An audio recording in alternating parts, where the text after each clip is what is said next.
What's up, man? Hello. Had a short shift tonight, so no kitty sitting stream.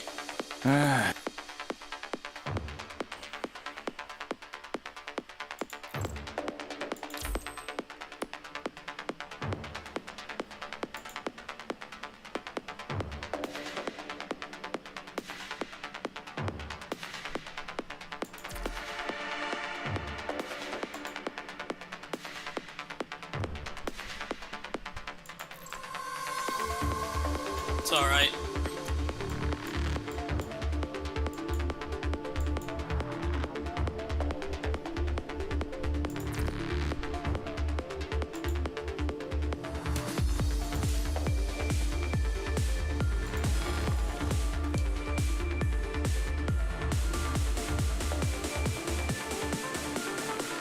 最悪はすべて私と共に虚空に返します。当たれ、集え、暁の光。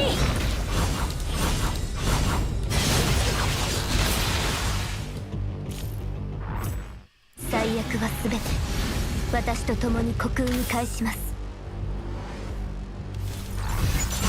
当たれ、集え、暁の光。翼よ羽ばたけ。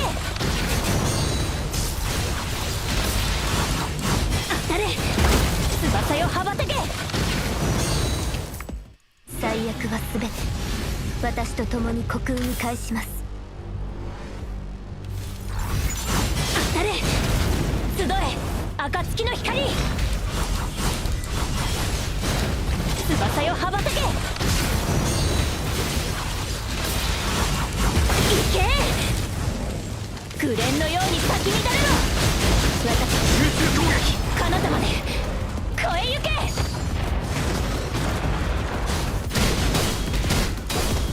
もう死は恐れない。命がけで行くぞ。生き抜いてやる。総員道を切り開く。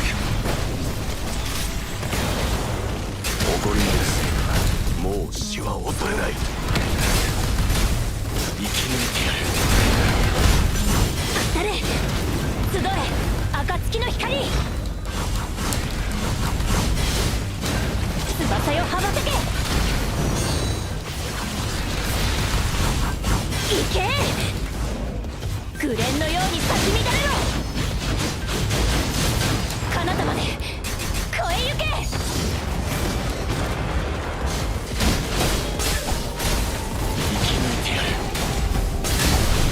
誇りのせいか、総員出撃。道を切り開く。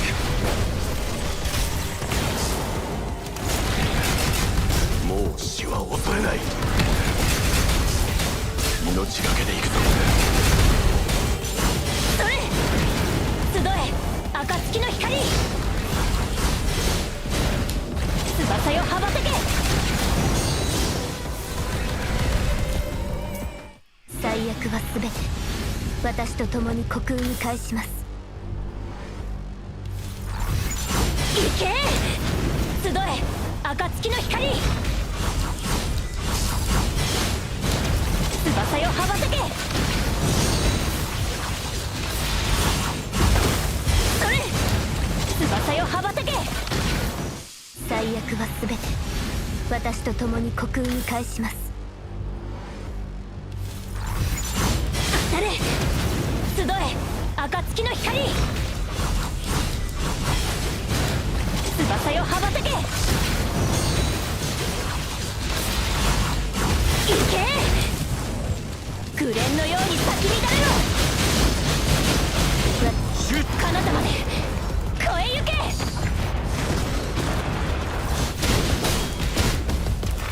誇りない。もう死は恐れない。生き抜いてやる。私に任せてください。道を切り開く。誇りないせいか、もう死は恐れない。命がけで私に任せてください。総員道を切り開く。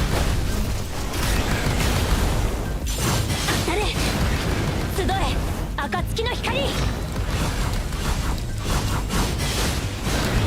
翼よ羽ばたけ行け翼よ羽ばたけ Fuck. 最悪は I gotta get used to this. 私と I'm 共 still に learning. 刻印に返します I need like one more point to go in a legendary. 当たれ集え And I'm 暁 getting の used to 光 it.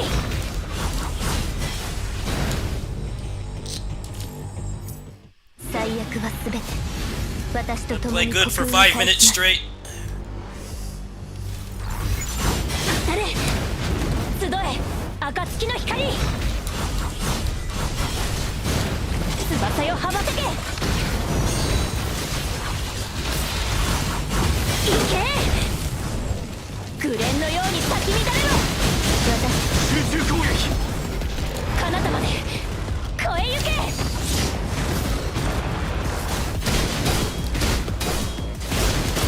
もう死は恐れない命がけで行くぞ私に待つ総員出撃道を切り開く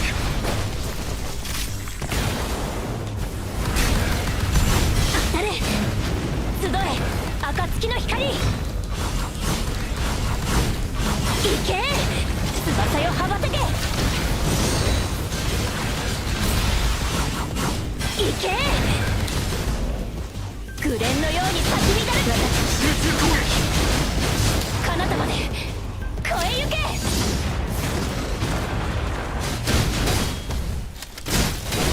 準備はもう死は恐れない生き抜いてやる総員出撃命がけで行くぞ生き抜いてやる道を切り開くもう死は恐れない命がけで行くぞ私に任せ総員出撃それ集え暁の光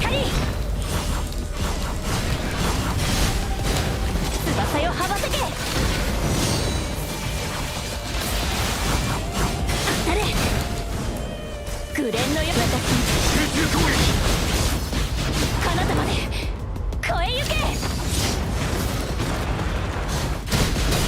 生き抜いてやる道を切り開くもう死は恐れないこの戦い生き抜いてやる私に任せてください道を切り開く行け集え暁の光行け翼よ羽ばたけ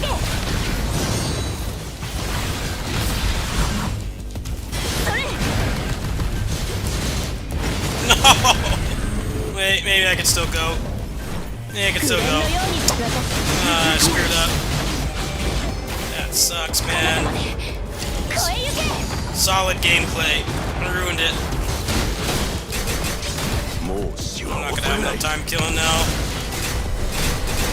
Oh, wait, maybe. 総員出撃生き抜いてやる道を切り開く That might be in us.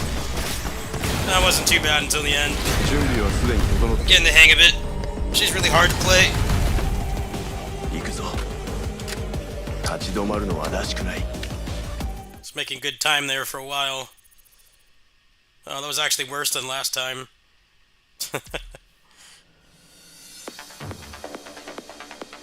I guess I could try to improve this, but they suck right now.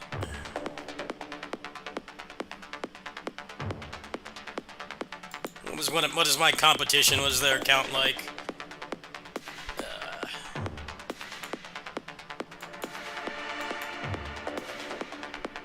Triple S Watanabe. Triple S Karenina. That's a big upgrade over me.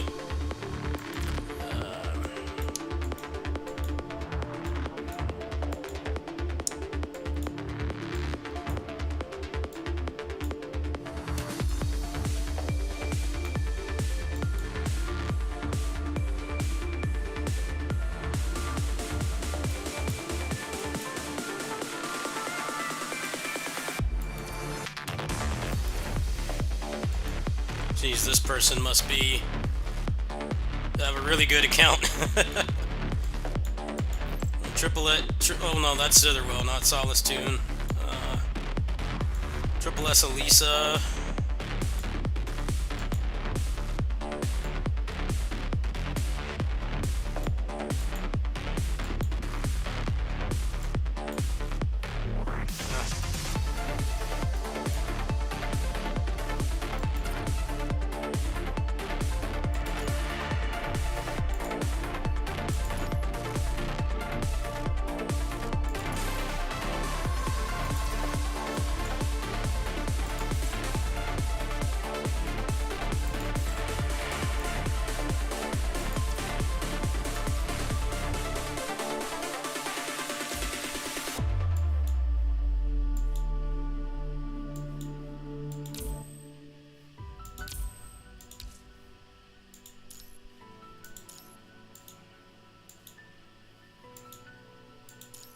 この戦い、グレーレーブンが先導します。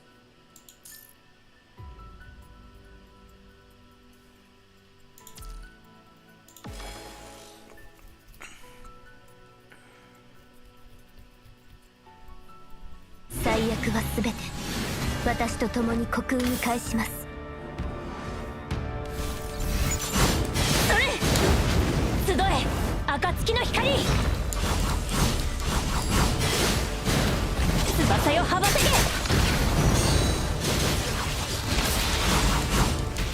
れ、紅蓮のように咲き乱れろ。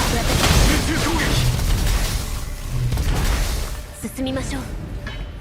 降りかかる苦難が全てなくなるまで。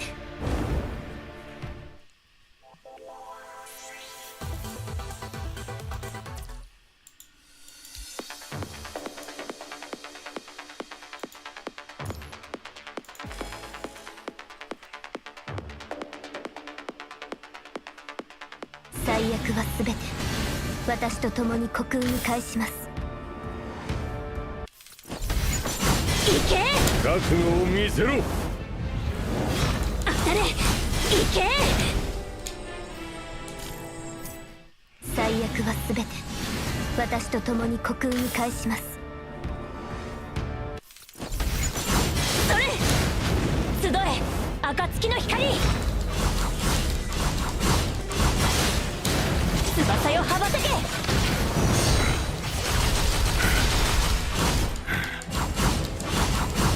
たれ、紅蓮のよ、私の集中攻撃。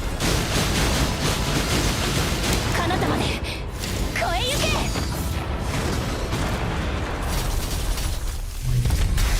け。進みましょう。降りかかる苦難が全てなくなるまで。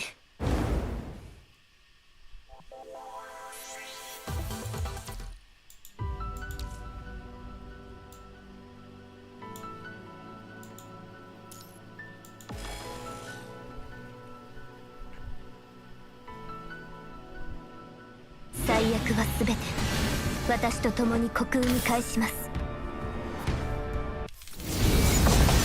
当たれ、集え暁の光、翼よ羽ばたけ。行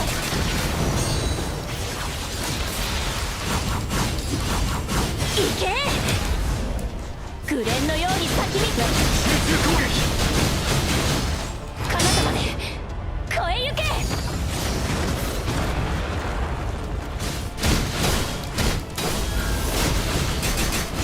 もう死は恐れない。行くぞ。立ち止まるのはらしくない。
What's up, LV? Yeah. Yep.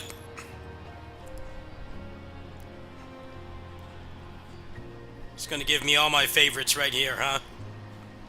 Well, she doesn't come out until tomorrow. Tomorrow night she releases. Got enough resources for double S3 and weapon and pet, so that's pretty exciting. I wanted to go for triple S Lucia, but I just do not have the funds right now. As you can see from the pinned comment, I do not have the funds for that right now.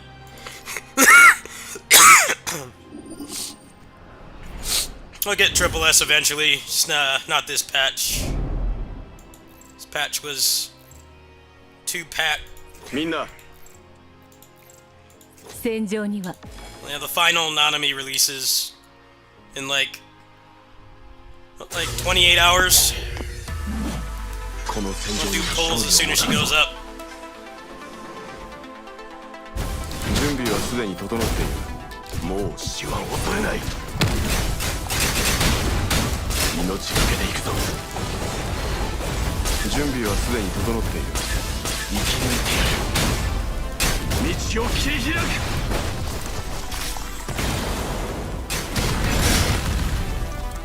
九竜の一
この戦場にも勝利をもたらそう。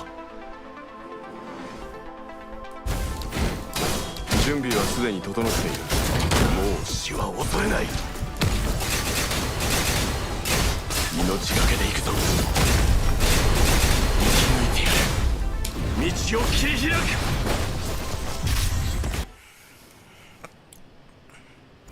Yeah, there are 2 S ranks this patch. 2 S ranks and one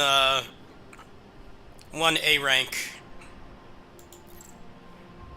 It was a pretty stacked patch. Luckily, I had enough resources to get everything, but I have to save the rest of the patch.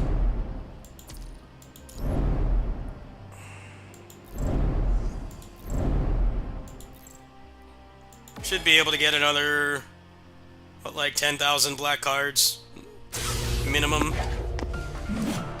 この戦場にも勝利をもたらそう。 But I'll probably cash again next month. That's right, when I get some money, 20 more bucks gives me, like 20 more pulls, I think. It's actually a really good deal.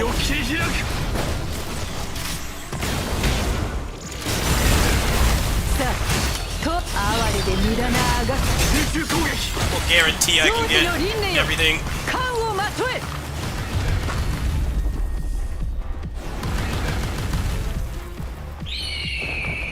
九竜の未来を共に見届けましょう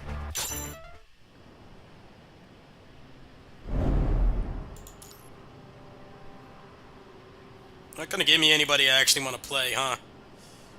It's gonna give me crap characters.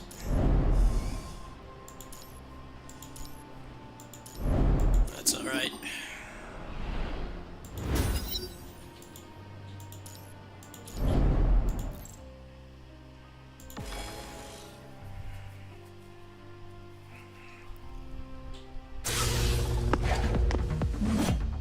この戦場にも勝利をもたらそう。準備はすでに整っている。もう死は恐れない。命がけで行くぞ。生き抜いてやる。道を切り開く。哀れで無駄なあがきよ。九竜は生きつ生死の輪廻よ。冠をまとえ。 It's alright, they're overpowered enough. I want to play as Yada. It's like actually one of my favorite characters to play now. It's not giving her to me though. Me crap characters.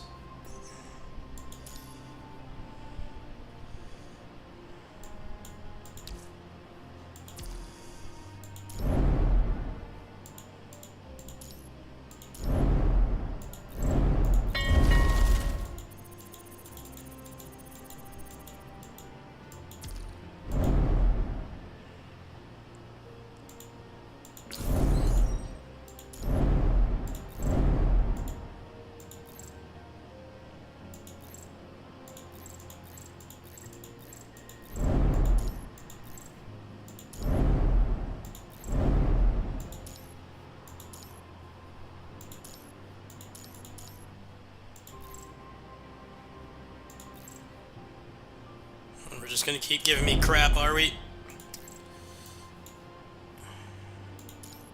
Bunch of junk. At least give me the fun off-meta characters. The ones I like playing. I like a lot of the off-meta characters more than the meta ones, but...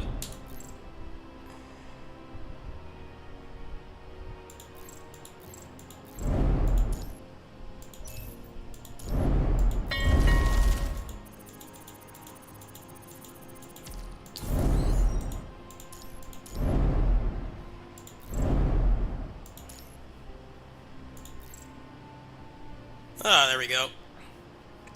Yeah, but see, do I want to take her or Yada? We're gonna say screw the meta. Screw the meta, screw the waifus. No meta. Yada's really fun to play. What's the best thing here?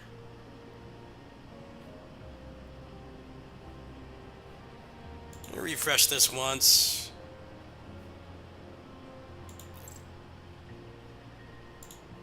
Yeah, that's a no-brainer.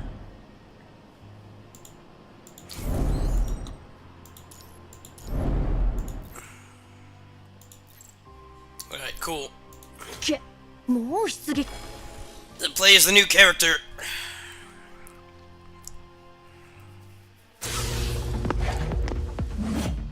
この戦場にも勝利をもたらそう。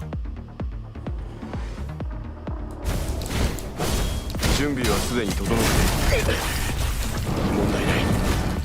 もう死は恐れない。終わりです。道を切り開く。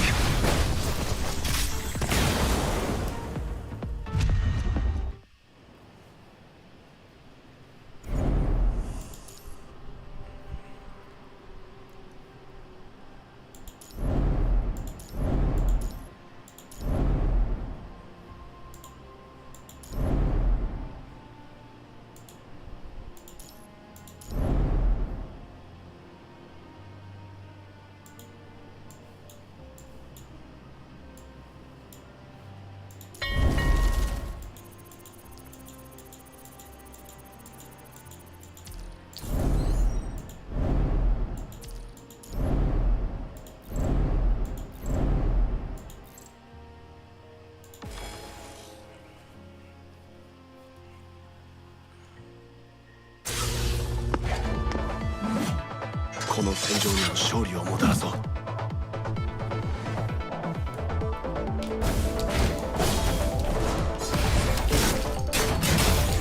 死は恐れない。命がけで恐れなし。生き抜いてやる。道を切り開く。準備はすでに整っている。負けを認め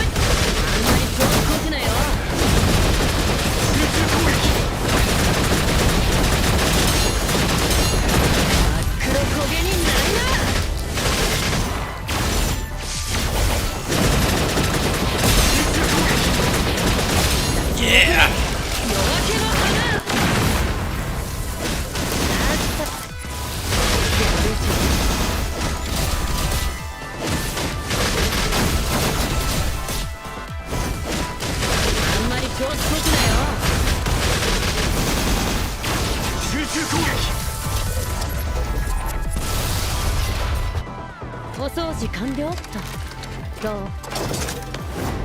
少しは温まった？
この戦場にも勝利をもたらそう。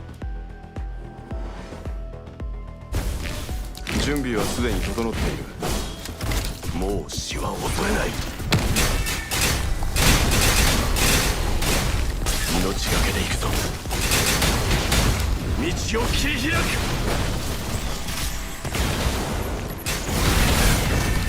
あんまり調子をここからはガチで行くよ。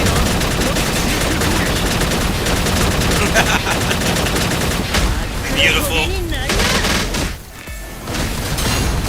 Really like how characters that aren't top tier are still fun. Some of them. Some of the top tier characters are very boring to play, like Luna. Luna's very vanilla. Really much fun to play, just efficient. Sometimes I just want to mess around with a cool moveset. Don't always need to be 100% efficient. She was worth getting to Triple S though, because she makes Clash Reflection really easy. You can go through the whole thing in like 10 minutes. she is worth it for that, but I actually do not like playing as her at all. Very one-note moveset. She gets stuff done. It was worth it for that. I'm glad that Lucia is more interesting to play. A lot harder to play, too.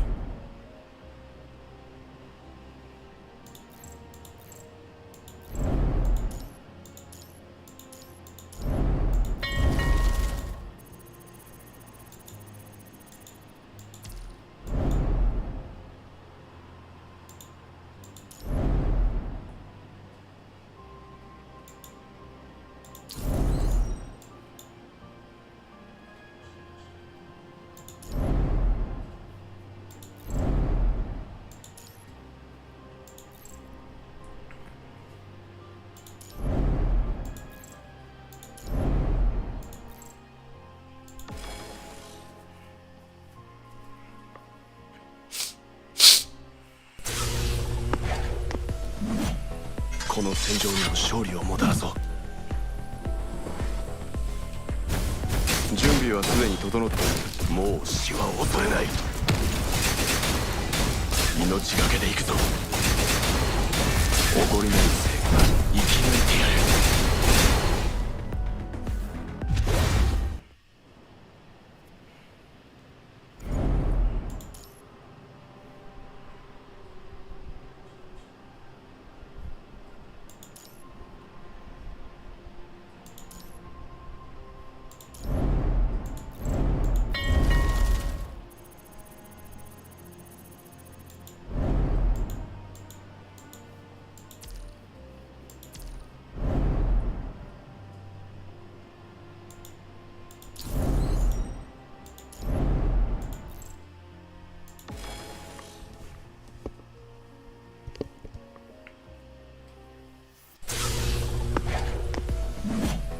この戦場にも勝利をもたらそう。お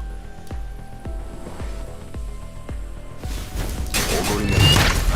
準備はもう死は恐れない。生き抜いてやる。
この戦場にも勝利をもたらそう。も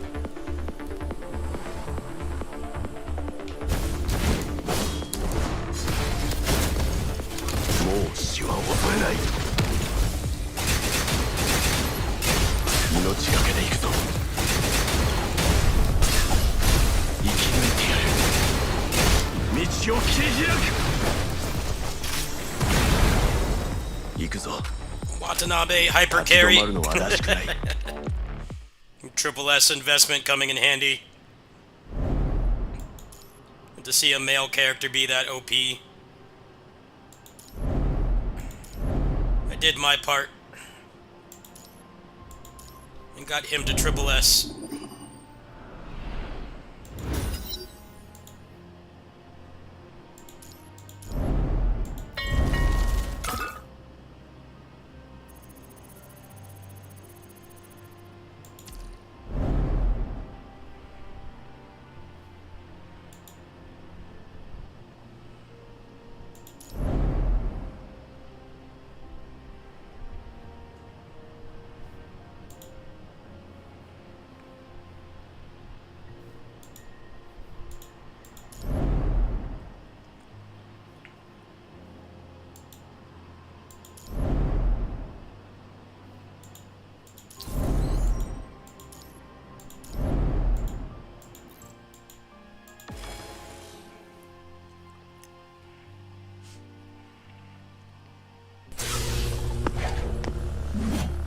この戦場にも勝利をもたらそう。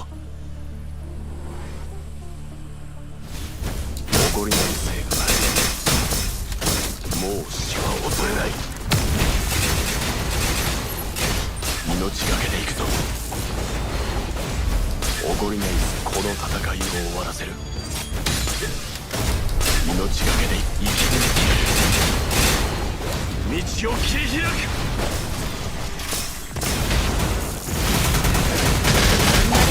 ここからはガチで行くよ。真っ黒焦げになりな。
この戦場にも勝利をもたらそう。誇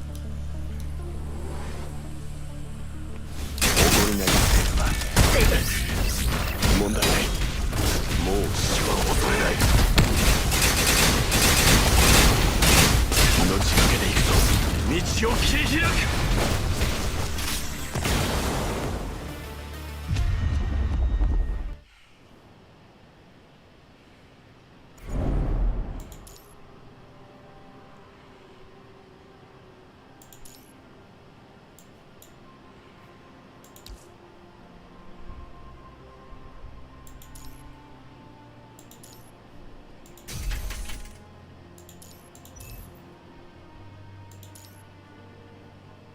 こ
戦場にも勝利をもたらそう。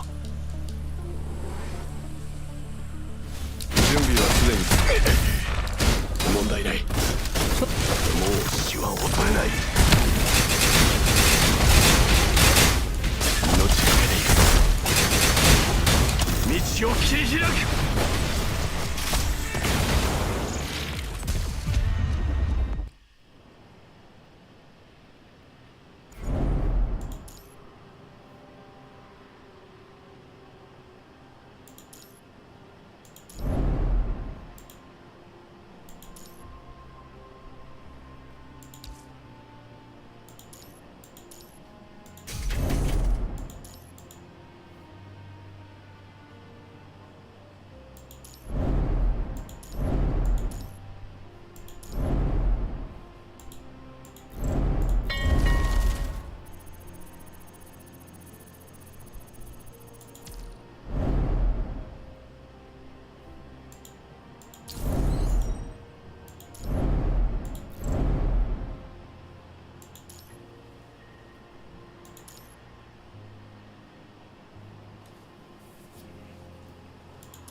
この戦場にも勝利をもたらそう。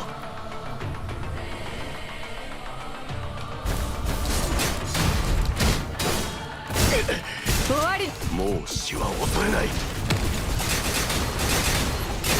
命がけで行くぞ。準備はすでに整う。生き抜いてやる。道を切り開く。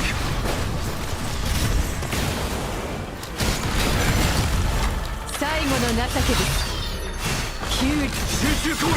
生死の輪廻よ、冠をまとえ。生死競争、安寧の時。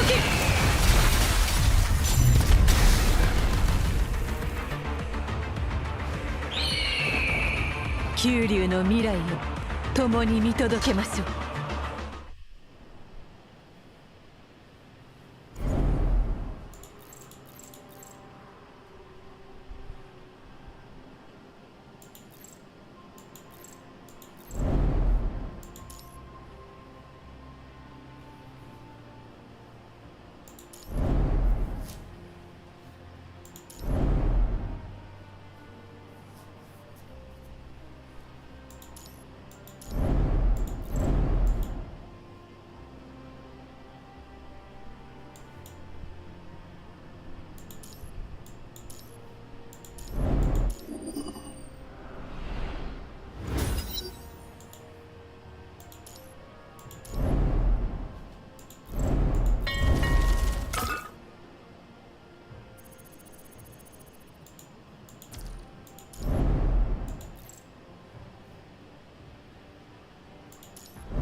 Yeah, this mode is kind of a mixed bag. This mode's kind of a mixed bag. I think the previous roguelike mode was better, to be completely honest with you. But I'm giving it an honest chance. The previous one was more combat heavy and less menu heavy, but this one is spamming a ton of menus, a little bit boring. I agree with you. I don't know why they keep like making new modes instead of just enhancing the old one. Because the old one was the best one. The fact that you could choose who you wanted, and it was a nice place to play like off-meta characters. I really liked. Just kind of went back to making you shoot, making you you know, dice roll to get the character you want, which I think is a pretty big downgrade. I'm kind of just giving it an honest chance right now. It's not too bad. It's definitely getting a little bit smoother, but yeah, the previous one was better. I'm not gonna lie. I'm not gonna sugarcoat it. The previous one was much better. It's also a lot quicker as well, mostly because there were a lot less menus. You don't really have to read anything, but still clicking through a lot of text gets old after a while.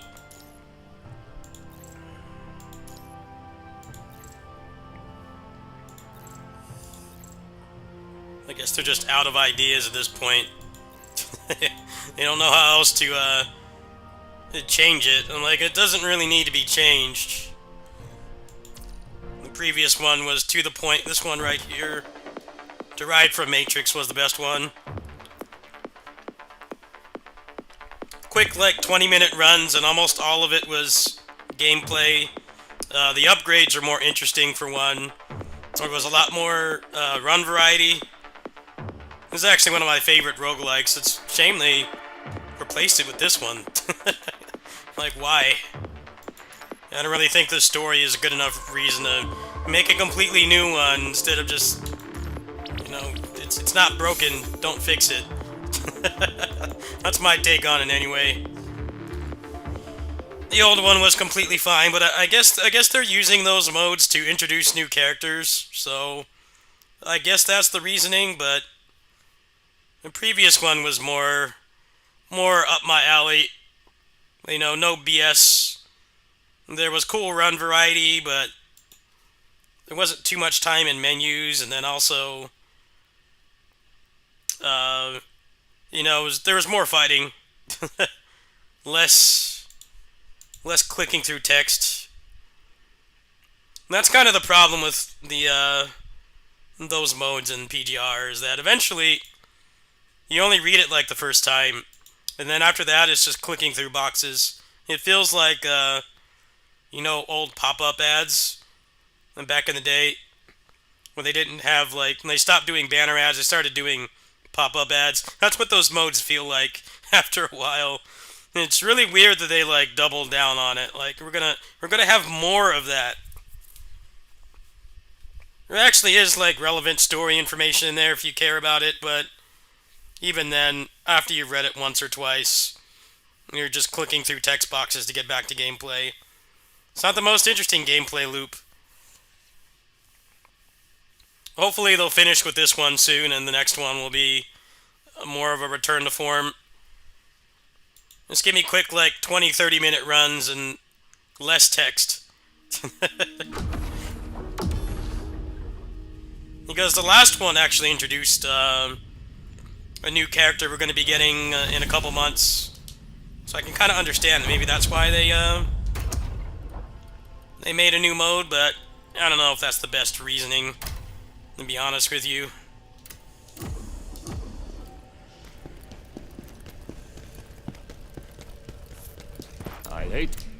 I definitely think Zenless Zone Zero has much worse monetization by far.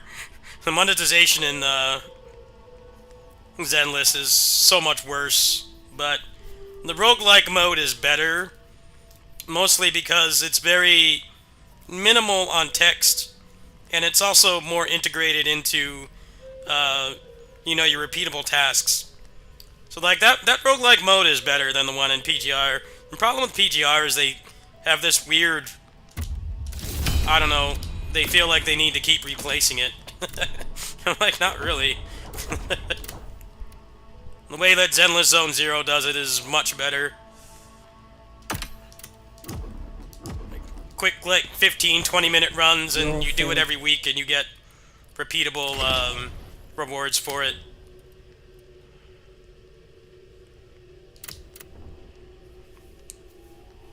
Anyway, let's get this going here.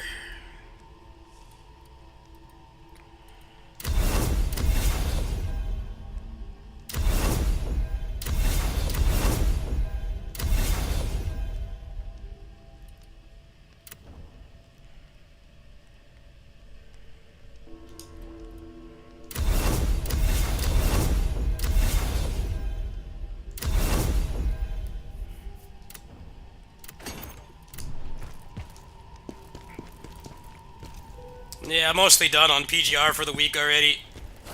I'll log in for Warzone, Fire Warzone later, but done for now.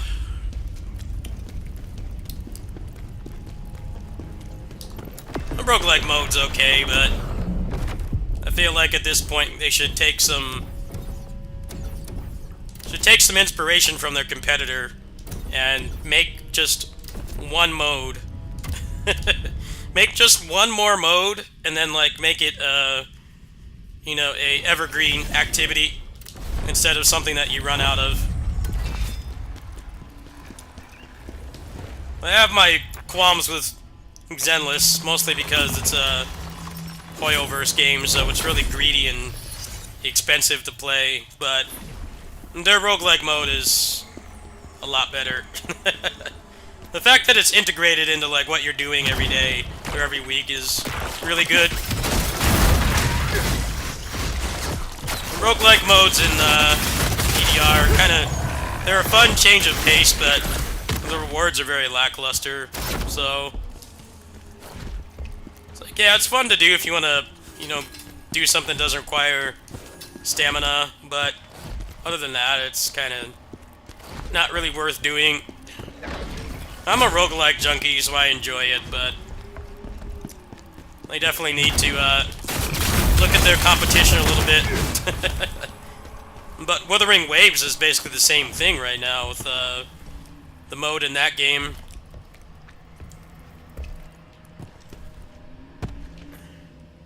The mode in that game, people like really liked it and they took it out and they replaced it with something that was worse. Like, why?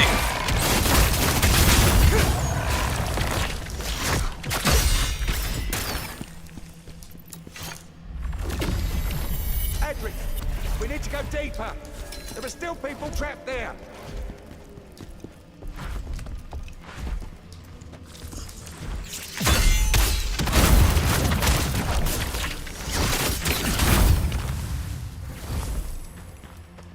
Oh, most Souls-likes are very boring. I wholeheartedly agree. If you're looking for a disagreement to that statement, you're not gonna find it here. The only Souls-likes I've enjoyed,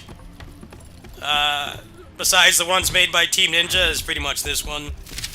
I won't even touch the other ones. Combat looks so boring. This game's got its faults, but for a first try, it's really good. Just currently has the problem of being like a single-player game that's got like updates planned like it's a gacha game, but it's not, so you gotta question how much do you want to play this right now, or if you don't have the game, do you want to buy it now when they're gonna make it 10 times better?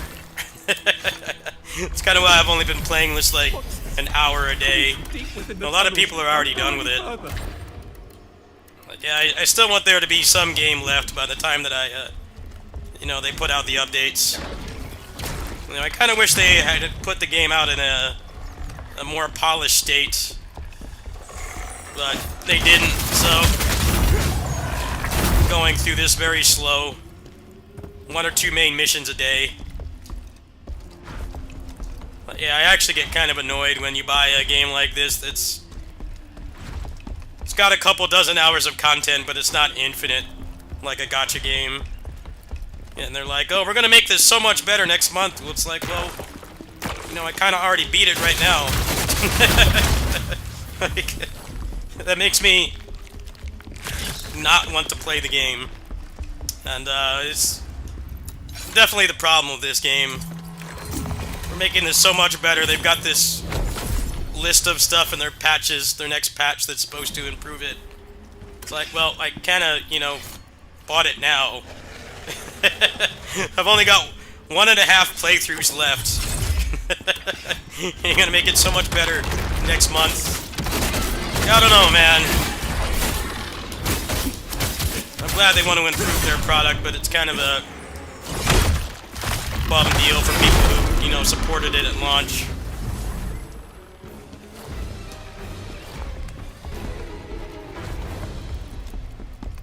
Nah, it's not DLC, it's patch culture. Or they make games better after you've already beaten them. Kind of leaves you feeling conflicted because you're like glad the game is better for other people, but you've already consumed everything. So either play from scratch or, you know, hope they add some kind of replayable mode or something.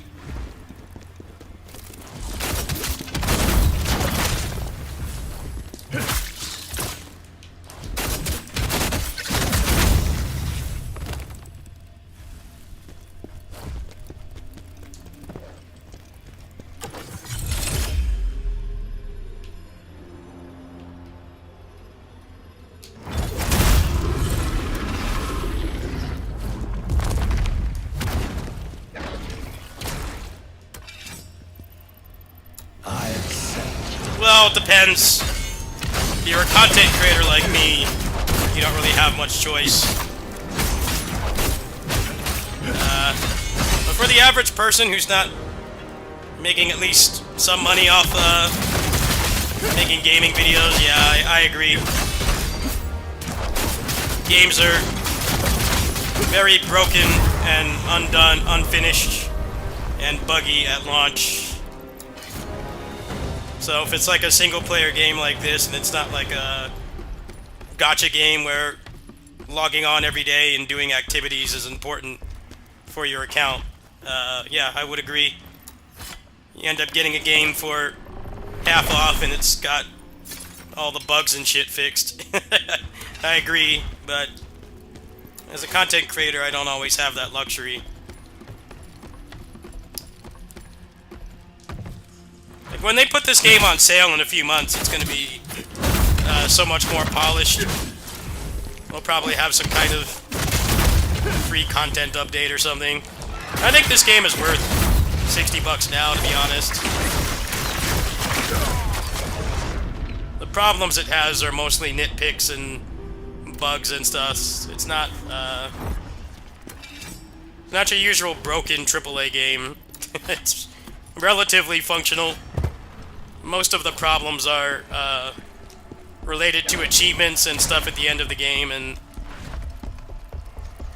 this is a pretty difficult game by nature, so you know, it's gonna take people a while to get there anyway.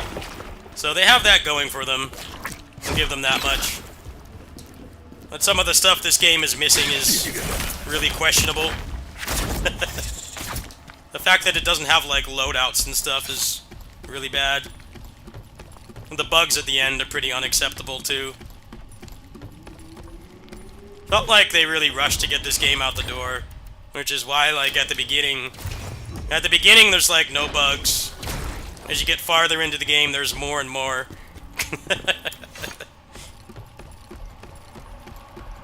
Felt like at the beginning they felt like they had like way more time than they actually did. So what ended up happening was you get to the end, there's so many annoying bugs, and some of them got fixed in the last patch a couple days ago, but still a bunch of them.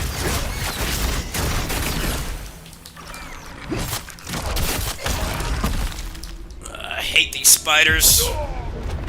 Most annoying enemy. That's what I can't stand about this game, is the enemy recycling. I already have a fear of spiders, and they put them in this game. I'm glad they have an arachnophobia mode, but man, the spiders in this game are so obnoxious. And they just spam them constantly. None of the enemies that are fun to fight, you never get those. Only the spiders, non-stop. So obnoxious in every game. Come on, let me past. What is game developers' obsession with spiders? Nobody likes them. They put them in every game, all the time. They slow you down and they poison you. They're never fun to fight. But they have some kind of spider fetish, I swear. There's so many of them in this game. Not at all fun to fight. They're a chore.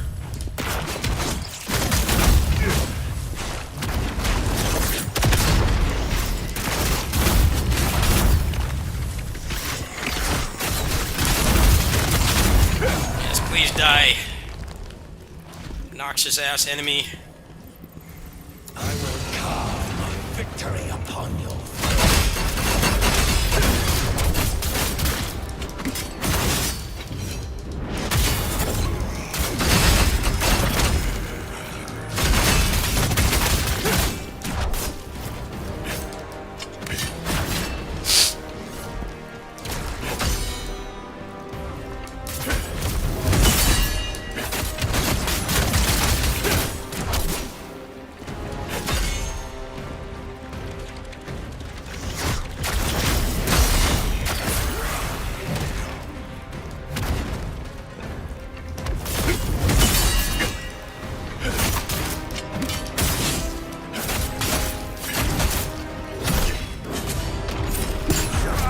Oh, come on! How did that not counter? Counterattack mechanic in this game is so dumb. So much worse than Neo in every way. It's garbage. It's like the timing doesn't make sense. Fight these stupid spiders again for the 50th time instead of giving me an actual fun enemy. Fuck you, bitch.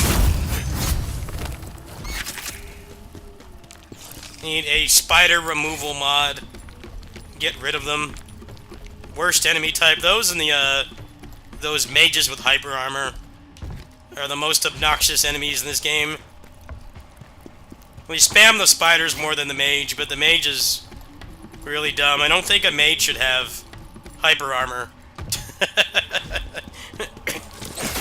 So it should be like some semblance of a weakness for, you know, being able to attack from range and inflict status effects, but there's not. It's just kind of, they can do everything. I'm just gonna run past this. Damn spiders piss me off. Worst enemies.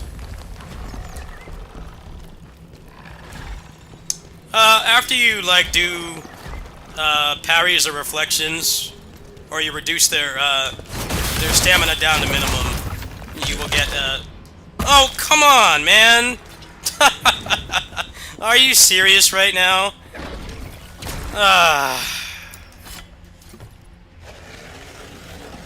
I swear. Game devs of this, jack off to spiders. Some kind of spider fetish.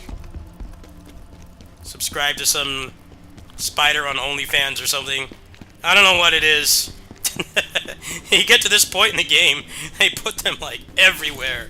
They're so annoying. I don't understand the obsession. There's a good couple dozen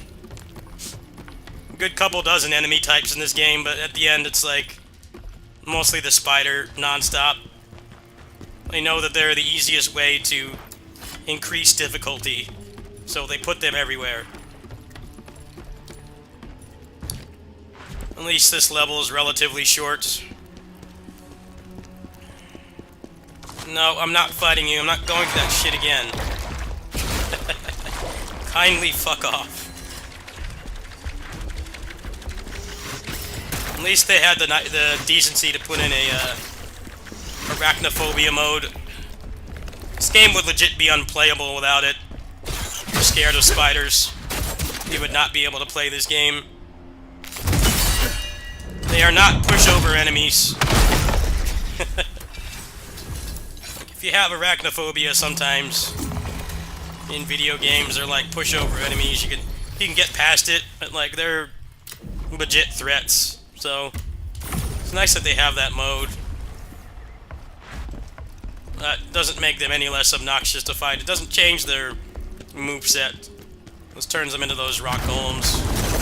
But I appreciate that. I'm a pretty bad arachnophobe, so if they didn't have that, I would not be able to play this game.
Yeah, the hit stun in this game is pretty consistent and feels good. General Kazan? Is it really you? That's because Tales of Arise is not really a good game in any means. They're too scared of people doing combo videos. It's like, well, look at this game. Also for Adric, we need to... This game is incredibly punishing, but you know, you can still do combos and stuff. They still have hit stun. Like, this game is a good testament to like hit stun not making a game too easy. This game is plenty difficult with hit stun. It's not piss easy just because you can stagger stuff. I've heard out. But I guess when they made Arise, they thought that they wanted to rein that in for some reason, which, in my opinion, did not work. Alphen was the most brain-dead I hate to ask. protagonist out of any Tales game, and generally the playable the protagonist is like the most OP character. But like in that game, Alphen was way more brain dead because it didn't take any execution. No, Velvet took execution. Velvet was brain dead, overpowered, but she was fun to play, and there was some semblance of execution. With Alphen, you two-shot everything by holding a button down. It's like not even fun. Once you get past the novelty of like, hey, it's cool to do like half their health by holding a button, the game gets very boring, very fast. Yeah, Alphen is, you do the boost strike to stagger them, you charge up one of his fire moves. I don't remember which one did the most damage. I think it was Mao Engeki Ha. And then you do it again, and they're dead. The only reason it even takes 2 hits is because there's that phase mechanic in that game where you can't do more than half of their health. And you repeat that for every boss. It's an unfallible strategy. Like the other Tales characters that were overpowered, like the protagonist, they still took skill to use. Varying amounts, yes. Varying amounts, but it still took skill. Like Luger, for example. Even doing his brain dead infinites takes more skill than anything Alphen has to do to succeed. I'd argue the average person probably doesn't even know he has infinites in that game. He does. And they're there and they're overpowered. You take significantly more skill and execution to play than Alphen.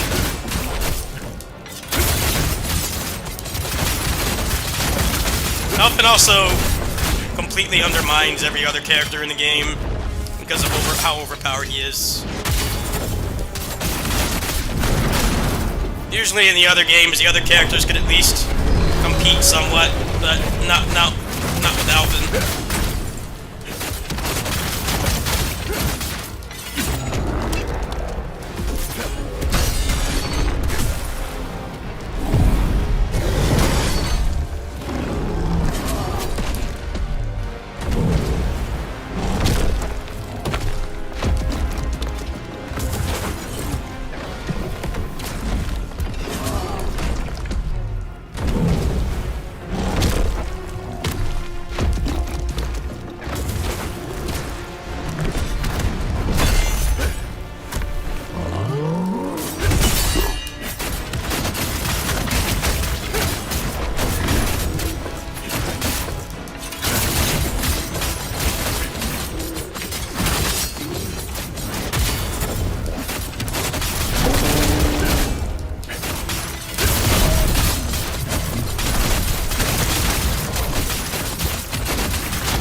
I mean, Yuri has, you know, the combination spam with the feather that can kill anything in the game, but that takes skill to do still.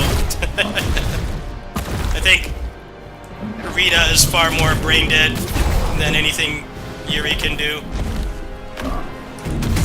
Doing the combos and stuff, of course, takes execution.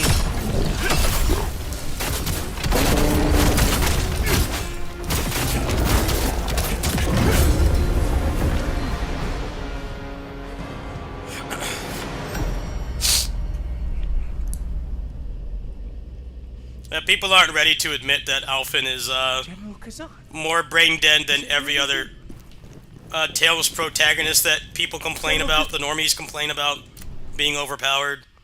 I'm like, those characters still took execution. They were the best characters, but a lot of times, like, the other characters were sometimes better, or at least they could compete, depending on the game. Alphen is above and beyond triple S tier. That's how I beat all the bosses in that game, just doing that 2-shot method. It's very boring.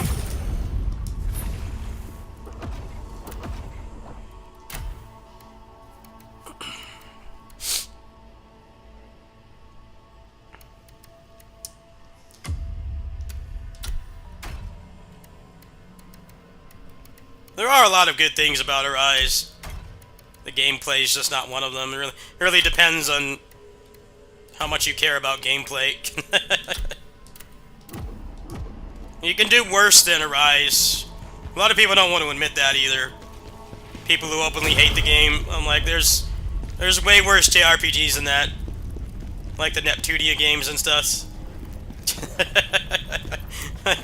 People don't want to admit that, but it's true. It's just, as a Tales game, it's not good. you can do a lot worse. You can do a lot worse than that game for sure. Especially the quality of the PC port. The fact that it had like pretty much no missables. Those are all things I really value. And it's good that they took those things seriously. That port does not get enough credit for like not needing any kind of patch or hotfix to work. The game just kind of worked at launch. Keep in mind, usually with PC games, you don't get that luxury. The game barely works at launch. They want you to buy a $90 deluxe edition and it doesn't work. The PC port was very good. I had zero problems with it. Deserve some credit for that. A lot of people just say the game is bad. I'm like, it has good qualities, but it really just depends on what you're looking for. I say the main problem if you're not into combat with that game is the fact that the story takes a massive dump at the end. The story gets so much worse. And it's really presented in a very half-assed way. You can tell that they ran out of money and time. It's like an insane info dump at the end with like no gameplay. Even if you're feeling the story still, you can't deny that the way that they present it to you is really bad at the end. And I think that's kind of a problem because it's like a 60-hour game, so...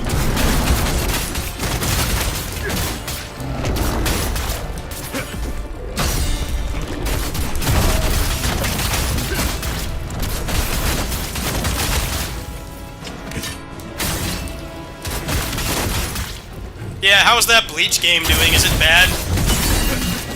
I haven't looked into it. I'm hearing it's pretty bad. Standard, Bamco, contractually obligated anime Kusage game that they put out every year.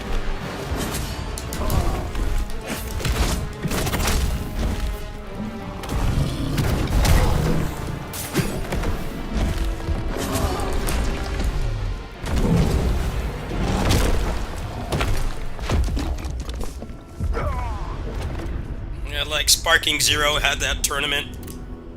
They had that tournament for Sparking Zero, and like apparently the game does not work in a competitive environment. It doesn't work at all, and they still tried to force it. Like just let some games be casual fun. Not everything has to be esports. A lot of games are actively worse because they try to be esports. I don't know, man. Sometimes games are just fun to play with friends. It doesn't need to be this super serious, competitive thing with tournaments to win $1 million. You don't need that all the time. I don't know why they tried with that game. It felt really stupid.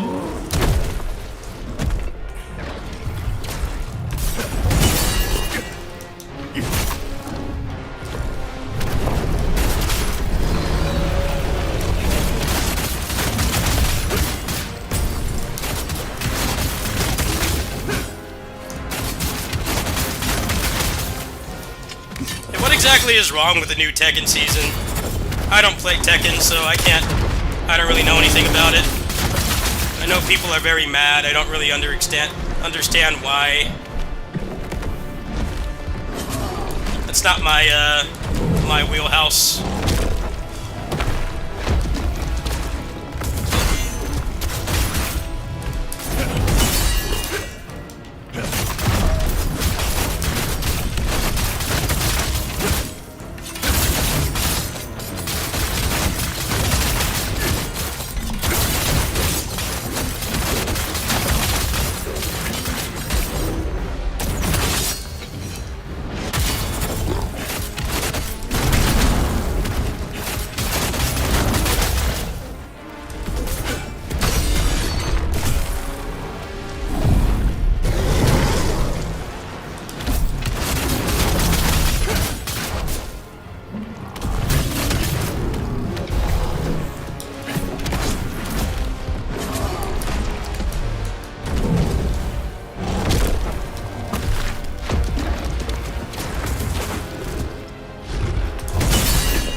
Kazan? Is it really you? General Kazan? I tell you what would get me to play Tekken 8. If they had a beat 'em up mode again, I would buy that game. Why do they not have the beat 'em up mode? They need to add that. They add a beat 'em up mode. Like they bring back Tekken Force. I would come back in a heartbeat. I would buy that game, but they don't add it. I don't really care. I don't really like Tekken gameplay. Yeah, I'm farming for a little bit. So he drops this Bard gear.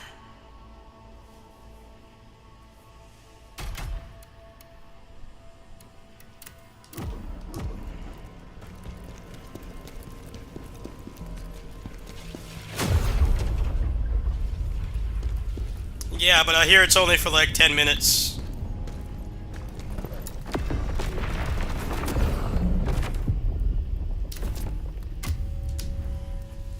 It's not like an actual full-fledged mode. That would get me to buy it.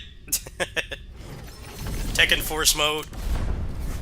Ozma, are you really still alive?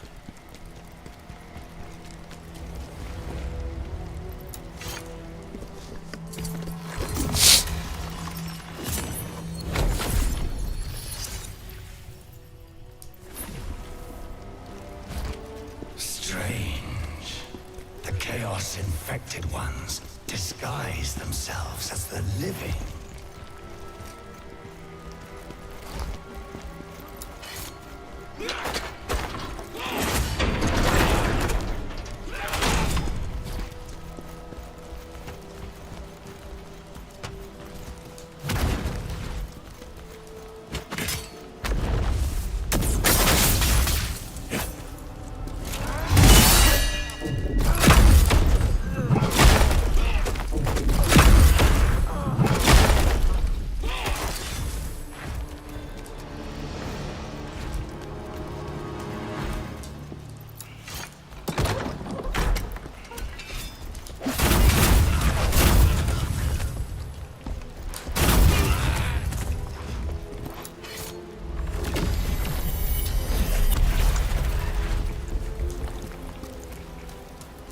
People are saying 30th Tales Anniversary projects are going to be announced soon.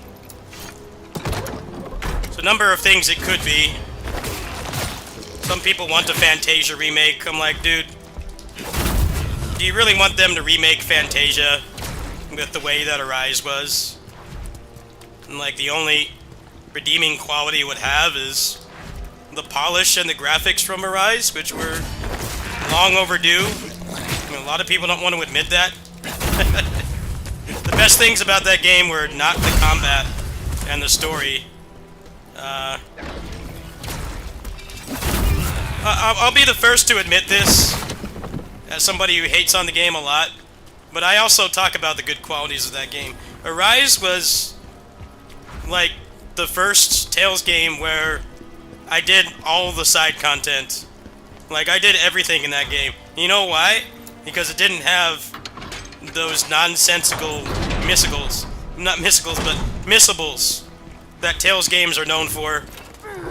You know how just like Vesperia is a good example.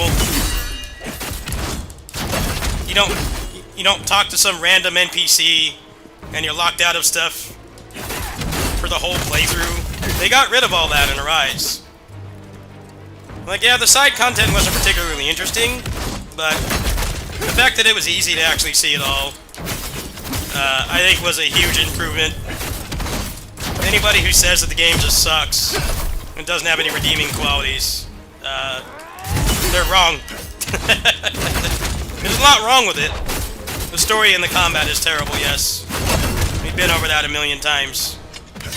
But the polish of the game was so much better. They delivered a very good PC port in an age where getting a PC port to actually function at launch is not a given.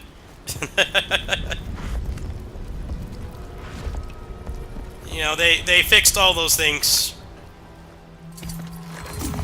I never once really had to look at a guide to see all the side stuff in that game. Yeah, of course, you know, budget-wise, that game took a big dump at the end, and you just kind of kept fighting recolored enemies over and over. But the fact that you could see everything was huge. The game does not get enough credit for that. People are quick to point out its flaws, but it has some good qualities. It does. Creepzilla, yeah. Recycled 10,000 times. Ultra Instinct Creepzilla. Exactly what I'm talking about.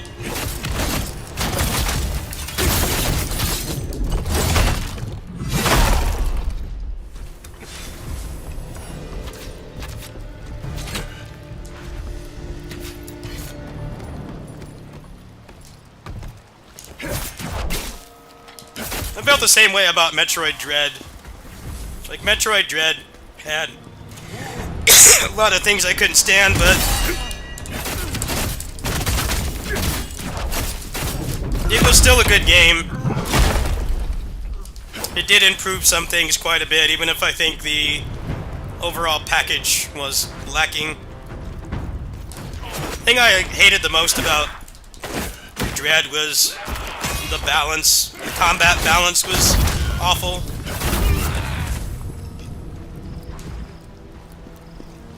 Says a lot that in the speedrun community they had to legalize turbo. Normally they don't allow turbo in most serious speedrun communities, but they had to enable it for that game. They had to legalize it because every other combat option you have in that game sucks. The most broken thing in that game is either having a turbo controller or insane mashing skills. That was what I didn't like about that game, but it had a lot of other good qualities. But it did kind of feel a little bit like Arise, where the worst thing was the combat design and the balancing. But like other parts of it were good. But of course, you spend a lot of time fighting stuff, so can't really give it too much of a pass, you know? Like, the main thing you do is fighting, and the fighting is flawed. I think that's a pretty big problem. I think Metroid Dread was worse than Arise, because at least Arise was easy on the hands. Doing Metroid Dread speedruns was a good way to mess up your hands. You had to mash so hard to kill anything in that game. Every other combat option they gave you was so much worse. I don't know why they designed it like that. You got all kinds of cool tools, but having the best beam you had and putting on a turbo controller was better than everything else. Very poor balancing in that game. The charge beam and stuff did nothing.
Metroid Dread had some really good boss fights, but in my opinion they were ruined by the weapon balance. Like, I'm not good at mashing, which is probably why my hands still work after like 35 straight years of gaming, but it's really dumb how They made very good boss fights, but just hammering the attack button was better than anything else you could do. Once I saw that, I'm like, yeah, I'm not doing anything hardcore in this game. I rolled the credits and that was the end of it for me. But, yeah, piss poor combat balancing. Exactly, that's why they legalized turbo in that game. They decided the hand health risks was not worth banning it.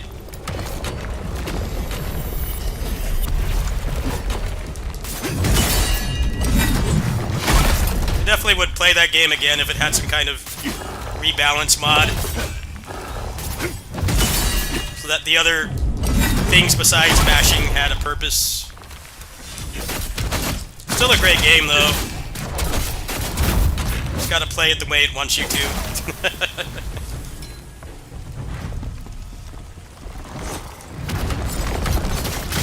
At least Arise, with its brain-dead gameplay, does not destroy your hands. I think that's a win in Metroid Dread's favor.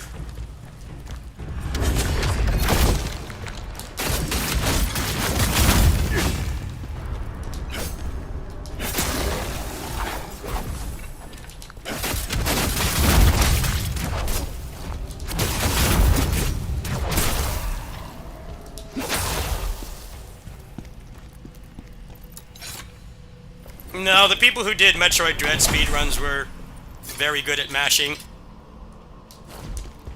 You could skip like most of the enemy phases by mashing. Incredibly overpowered. And you would think it's like not intended, but apparently it was, because they didn't really make any other option worth using.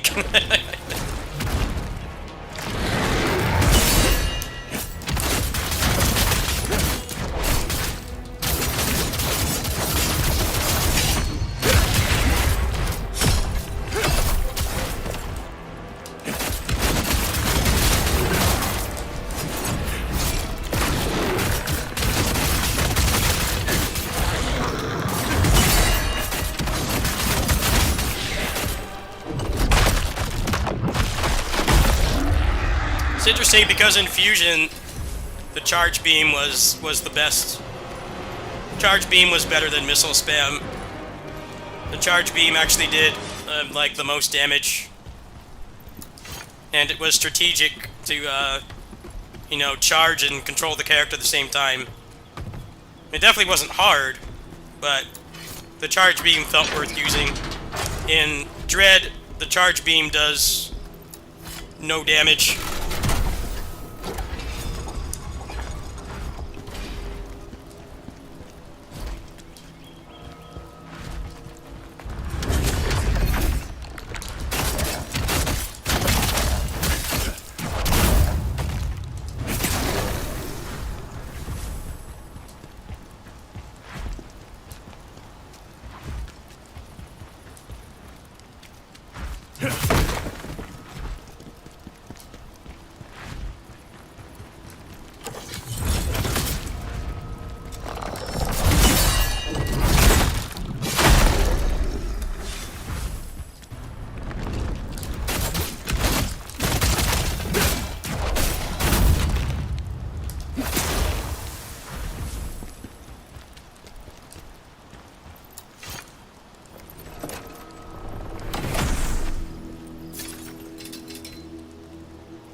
Yeah, you want to see a really bad combat balance, and you've already know about Arise. Look at the Metroid Dread speedruns.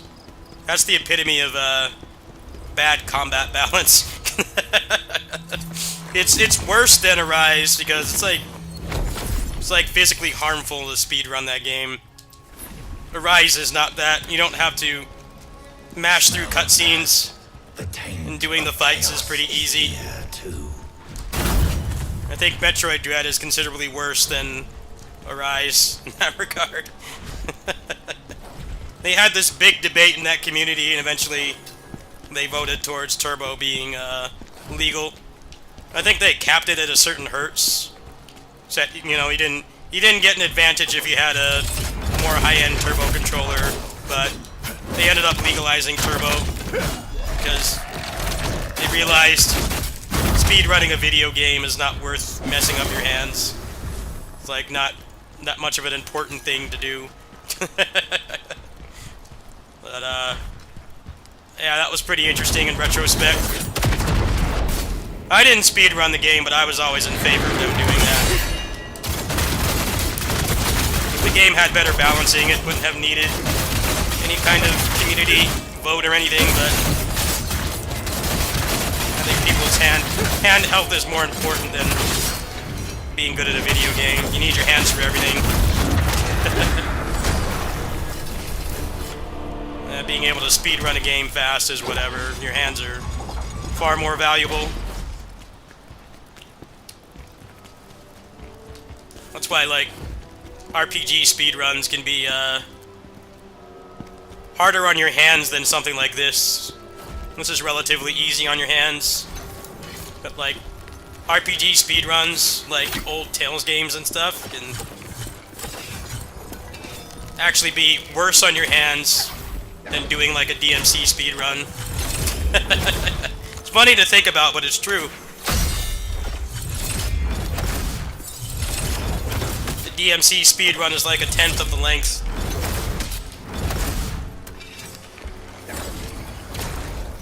Mashing the X button for like 7 hours straight to get through text is not very good for your hands either.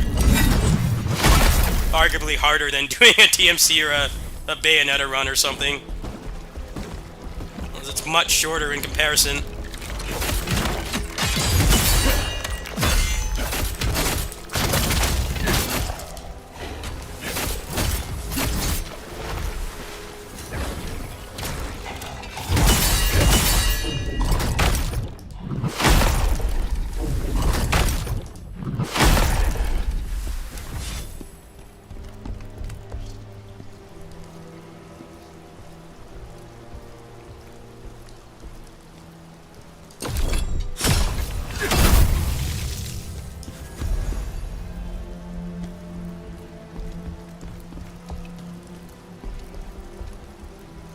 Yeah, those old school RPG speedruns are killer on your stamina. Your physical stamina, like being awake through the whole thing and being attentive to actually execute, and then like the hand stamina as well. Having to mash through hours and hours of cutscenes is objectively worse for your hands than doing like a DMC speedrun. You're putting your hands through more doing like a Final Fantasy VII speedrun than like a DMC 5 speedrun. Which is crazy to think about, but it is true.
No, not those guys. They're humans from the Pellos faction.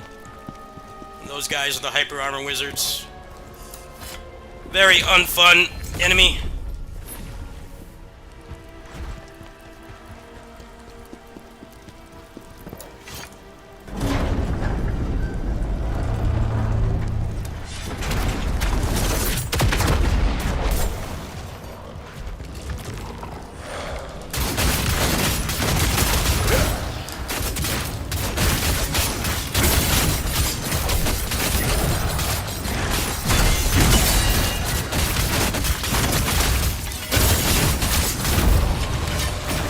Comboed, son.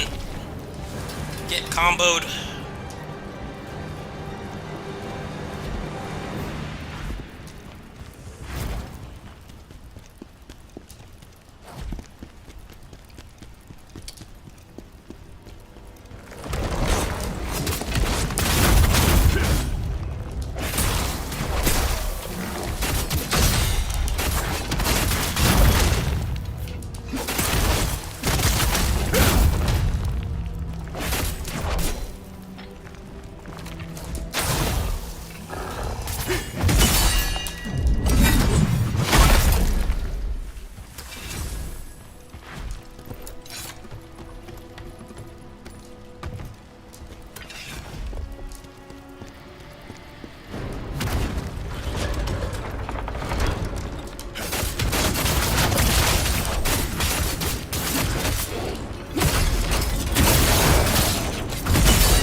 Thank you for the strength you've given me.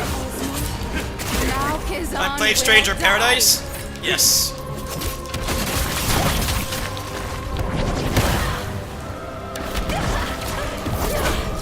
Great game, but first playthrough was horrible.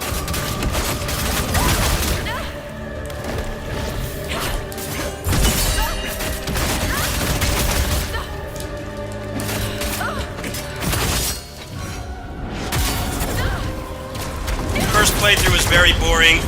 I think that's one of the things that this game does that it's not getting enough credit for. It's like actually letting you use the builds and stuff on the first playthrough is really cool.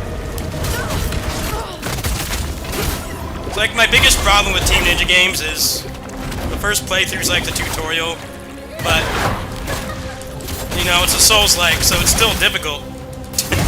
But the problem is the builds and stuff are like what sets it apart. The RPG systems, and you have to play through the game legit like 2-3 times. I think they did a really good job deviating from the Team Ninja formula with this game.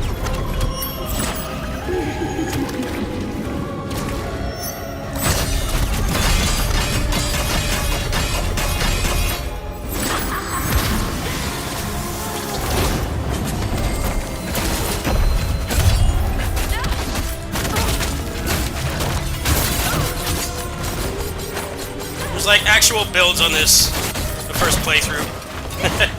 Most Team Ninja games, you can't say that.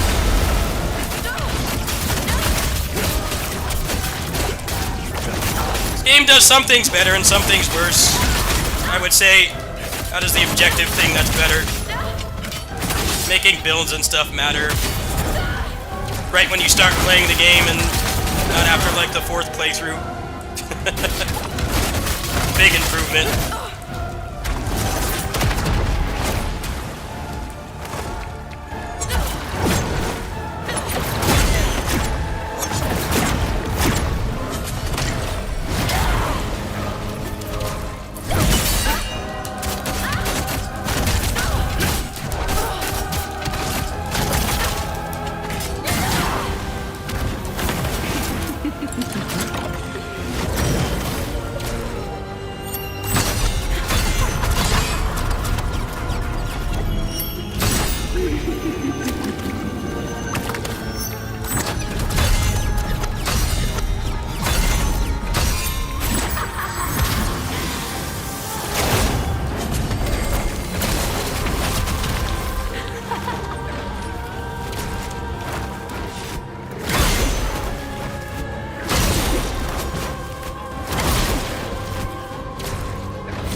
Oh, come on. Fucking annoying boss. Lame-ass mage. Running away, spamming projectiles. No one likes this boss. Shit boss.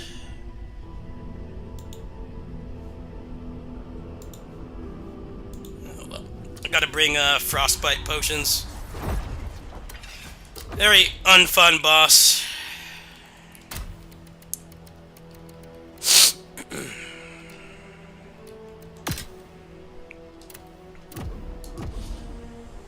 Stranger of Paradise is a good game, but you gotta buy the DLC and beat the game at least once, and I think most people probably won't do that, so I won't say it's hard to recommend, but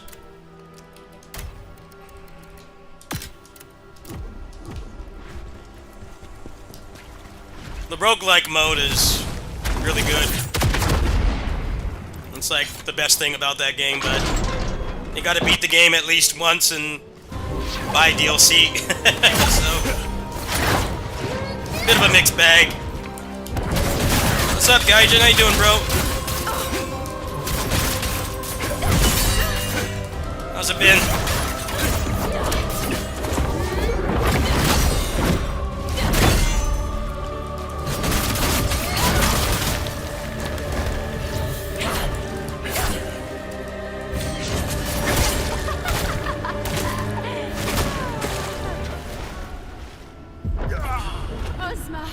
My love, see what I do for you.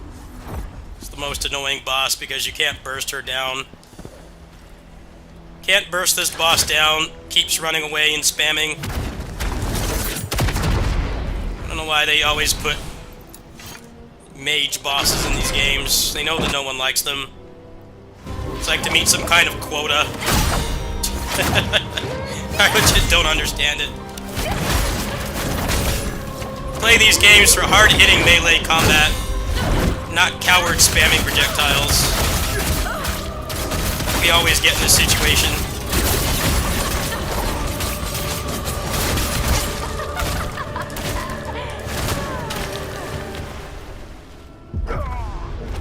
Yeah, Valve got a lot of advertising by doing literally nothing.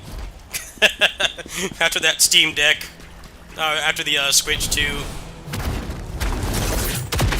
They got a whole lot of free publicity and they didn't have to pay a cent. You know, there's this Steam Deck channel I follow. They do a lot of videos that are very clearly calculated for the algorithm, but they put up one that wasn't wrong. It basically said the title was 12 Steam Deck 12 Switch 2 games you can play on the Steam Deck right now. I'm like, yeah, exactly. It's like kind of clickbait, but not really. I mean, that is a true statement. I think the thing that's the worst about it is like all those games that those PC ports that are coming to Switch 2, they're all going to be like $60 to $80, and you can get them on PC for like half or even less. It's like, is it really worth it? The performance is going to be very similar from what we know about the components.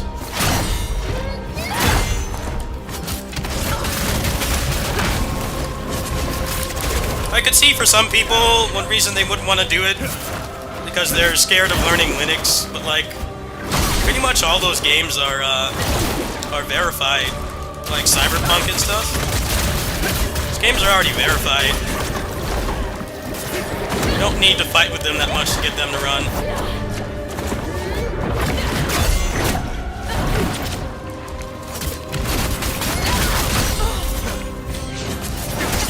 Keep thinking that's a attack. Hate this boss.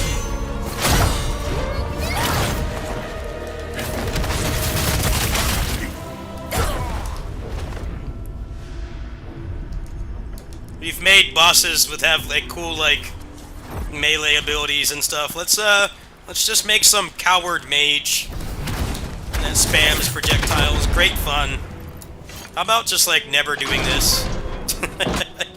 Guy with sword is peak. Don't need more.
The stupidest thing about this game is when you block projectiles and stuff, it still does damage.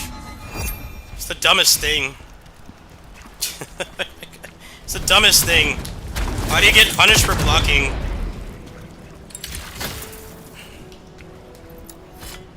Status effects are like the worst part of this game.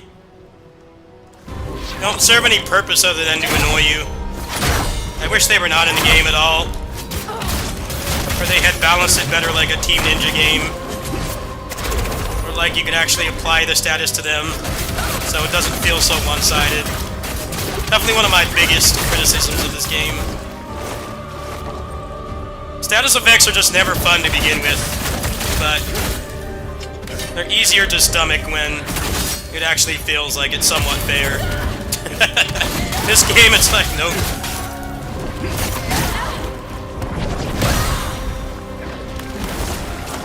You dodge it, you block it, you still get the status.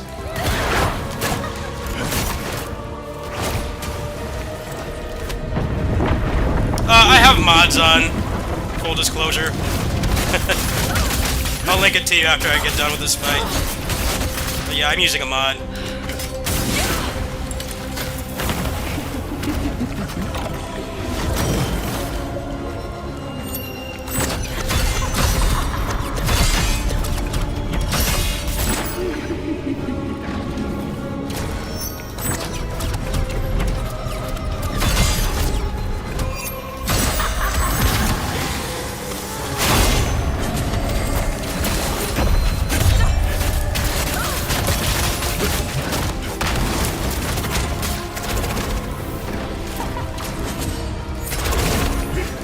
it didn't work for some reason. This fucking boss. Garbage boss.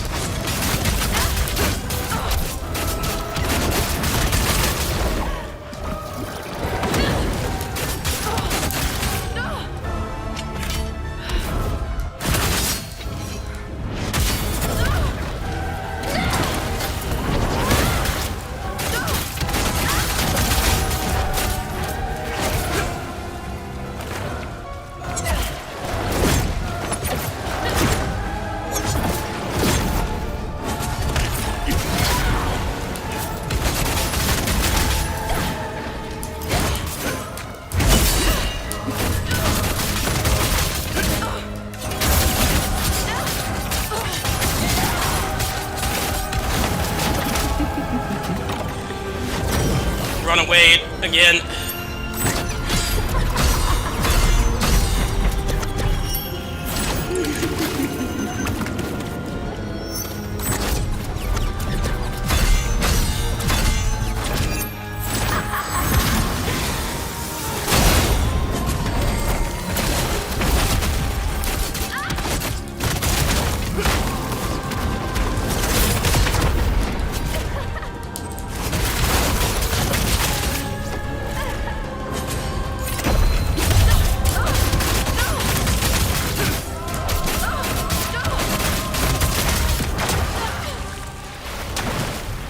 Oh, well, I only have one gameplay mod on. It just increases the reflection timing,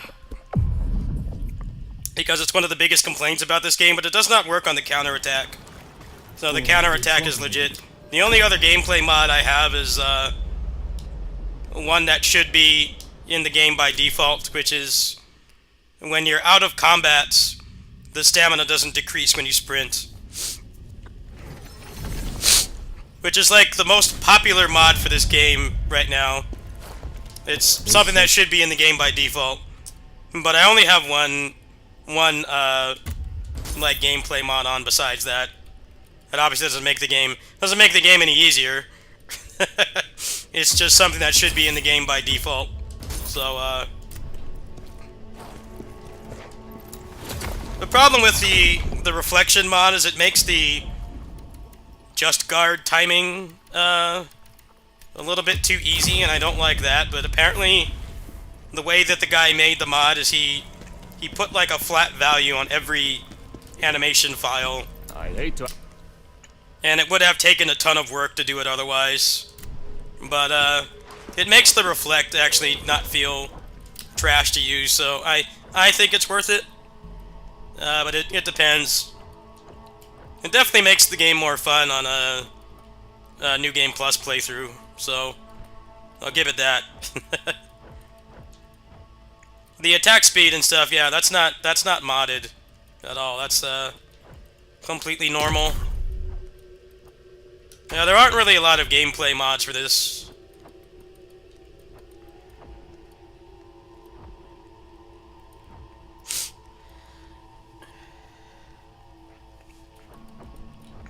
Which is kind of weird because it's Unreal Engine, so you think that there would be more mods, but there's not. But yeah, the one that gives you unlimited sprinting, if you're gonna play this game, honestly, you should put it on. There's no reason to not put it on. It actively makes the game so much better, and it does not make the game easier in any way. I can understand being a little bit uncertain about using the Just Guard mod. It can kind of, you know, impact the experience a little bit. I can understand that, but the other one is definitely worth using.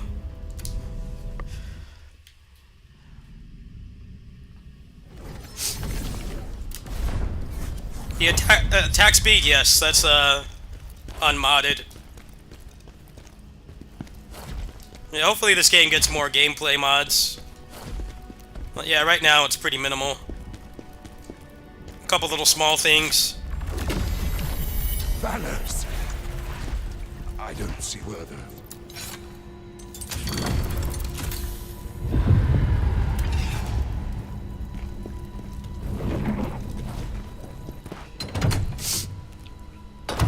Steam Deck's a good value, especially if you can find one used. It's not from some scumbag trying to scam you. Mr. Din, who's in here, he got a LCD deck for like $200. I'm willing to bet that person was trying to get rid of it for Switch 2, but apparently it's working really well for him. Yeah, the Steam Deck is a better choice overall. A lot of the same games, like very similar performance, but then you also get mods and graphic options and way more stuff you can play besides Nintendo games. You know, it's a computer, so you have full agency over it. You want to put, like, old ROMs on there, or a bunch of weird retro games like I have on mine. You know, hey, you can do that. Nobody's gonna stop you. The only reason I'd really want a Steam Deck on day one is, or Switch 2 on day one would be to mod it. But I don't know how well that's gonna happen this time. I don't know if somebody's gonna find an exploit for that thing or what.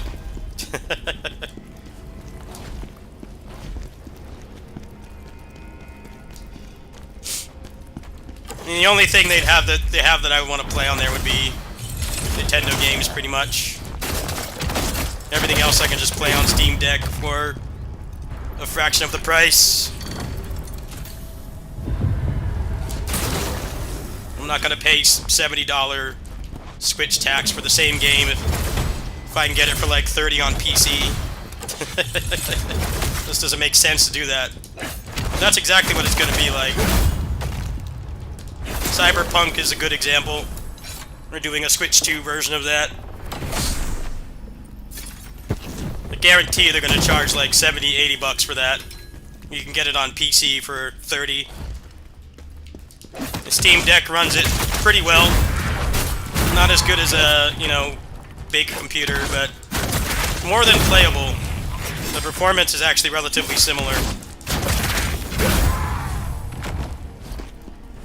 I think this is going to be the most expensive generation to be a Nintendo fan. Like, actually the most expensive.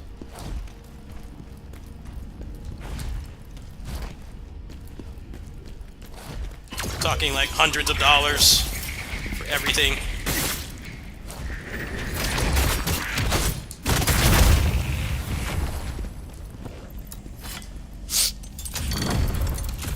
Well, there's probably a lot of people trying to get rid of them for the Switch 2, which I don't really think is a wise decision, but hey, people can do what they want with their devices.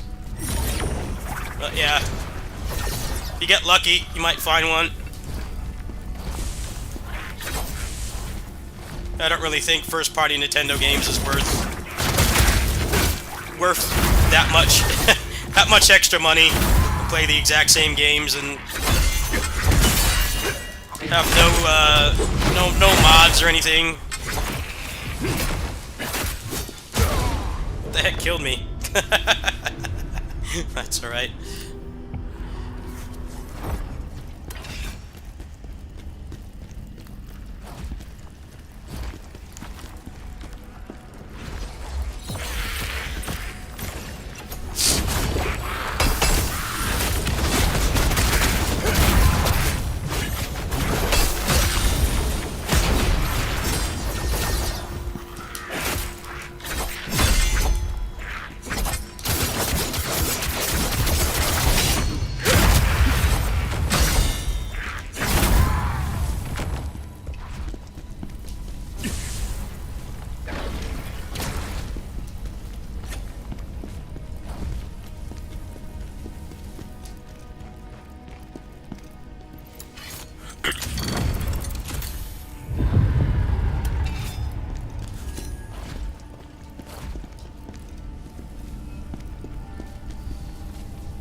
Switch 2 will probably have some good action games eventually.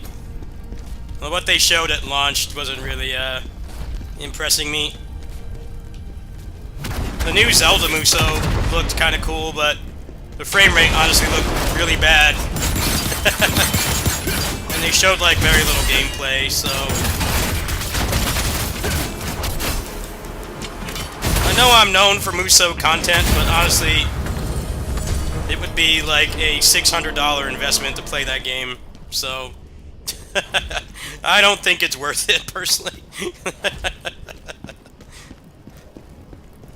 I don't know if $60 to $600 to play one Muso game is worth it. Not for somebody of my low income. That was the only game they showed that I was interested in. That's just way too much of an asking price.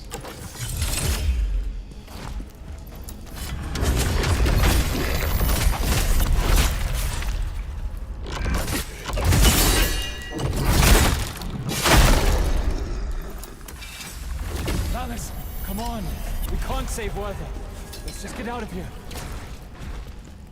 Valis earned my trust. If the gameplay is good The Dragon Wars. and it has a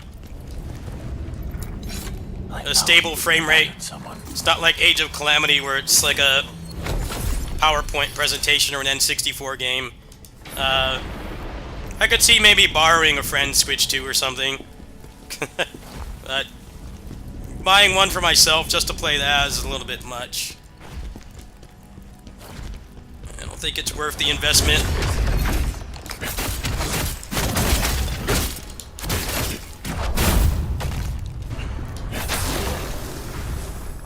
The game doesn't come out until winter, apparently. It's not a launch title. Well, still some time to decide, I guess. And I just didn't really see anything else on there that really made me want one.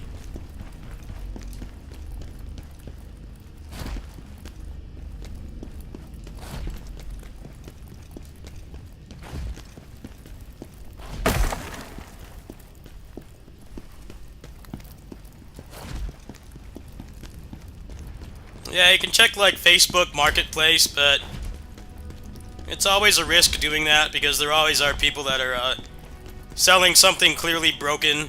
I've gotten scammed on Craigslist before, but I would say if you do that, take some basic safety precautions, like meet them in a public place for one, and then also make sure that it turns on before you give them any money. Obviously my Mr. Din was in here and he didn't get scammed, but I don't know how common that is.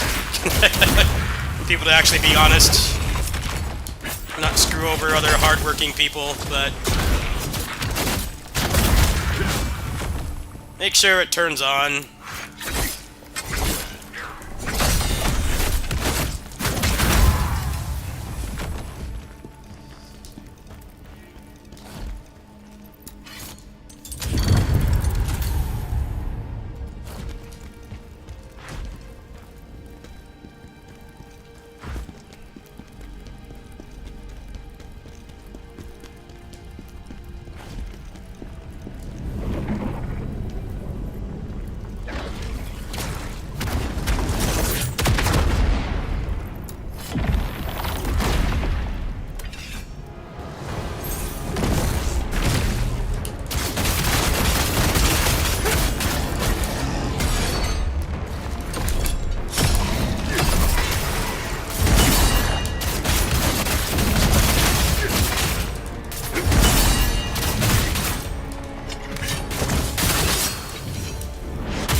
I'm willing to bet there's less people that would scam for a Steam Deck because it's like not an easy thing to get.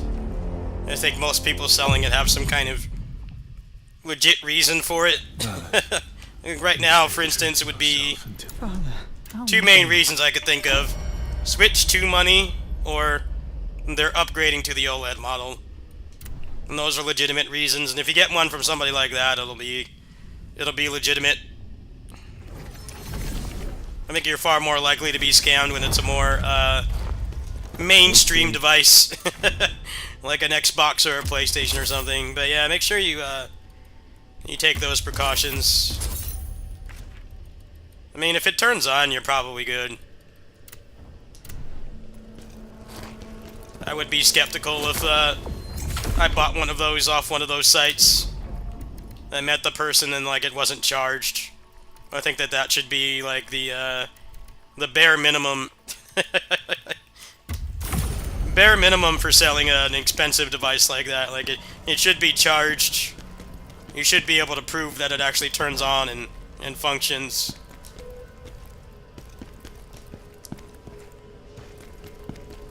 Like, if the person can't do that, I would legit probably just turn them down.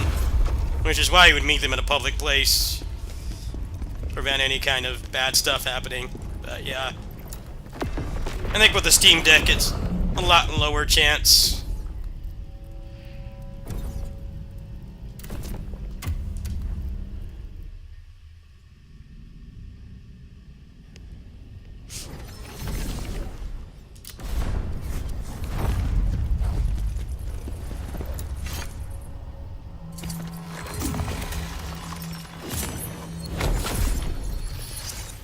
The guy that sold me my Vita was somebody around my age. This was like over 10 years ago. And I could tell he was a very casual gamer. You know, he plays video games, but he's not hardcore. He only played like mainstream games and this stuff, and that Vita worked fine. There was nothing wrong with it. And I could tell that he was legit because he didn't have a car.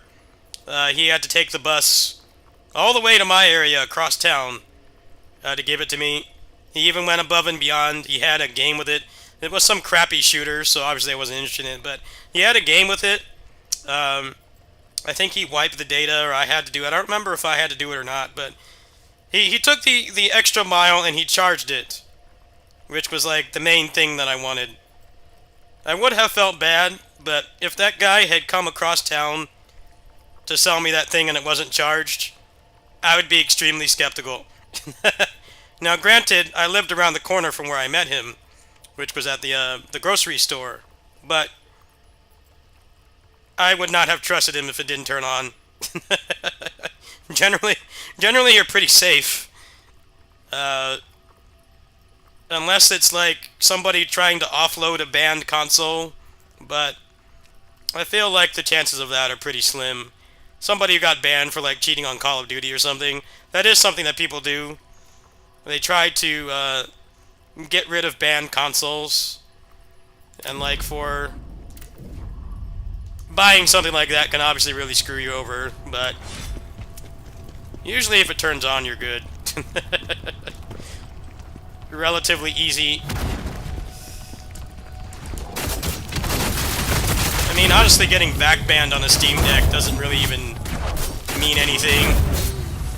Unless you're gonna play that specific game, I don't think it matters that much. On a more mainstream console, it's more of a big deal, because you can't use the shop, so that thing's basically a paperweight.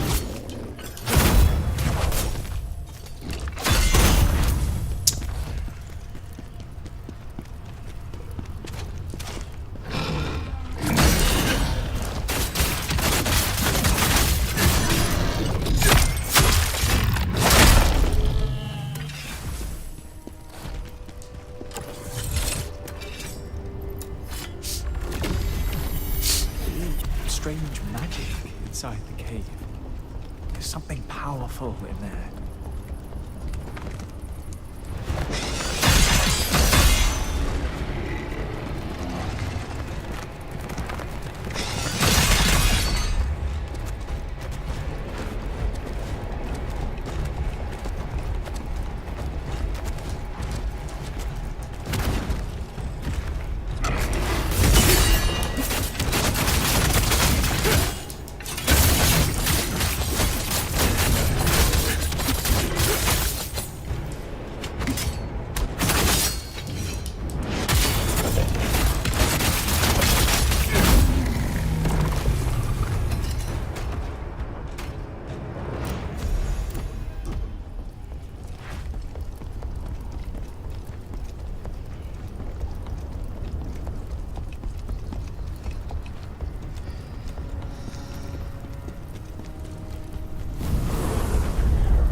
magical auras concealing a space in here. Find the source.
Fucker. Why didn't that work? Sometimes they don't give you an attack you can reflect. This level is kind of not that fun. A little bit too long. Just run past everything. I want to try the spear. I have to get a little bit farther in the game. Let's just run past everything. Usual thing you do in these games when you want to get through it quick. But I do think the Revenants will have some better gear soon. Might be good to keep fighting them, even though I'm going for the no summon achievement. It's just currently bugged right now, so you can't get it currently. There we go. Oh, great, all these guys are in here. Follow me all the way here. Fan club. Alright, let's try that again.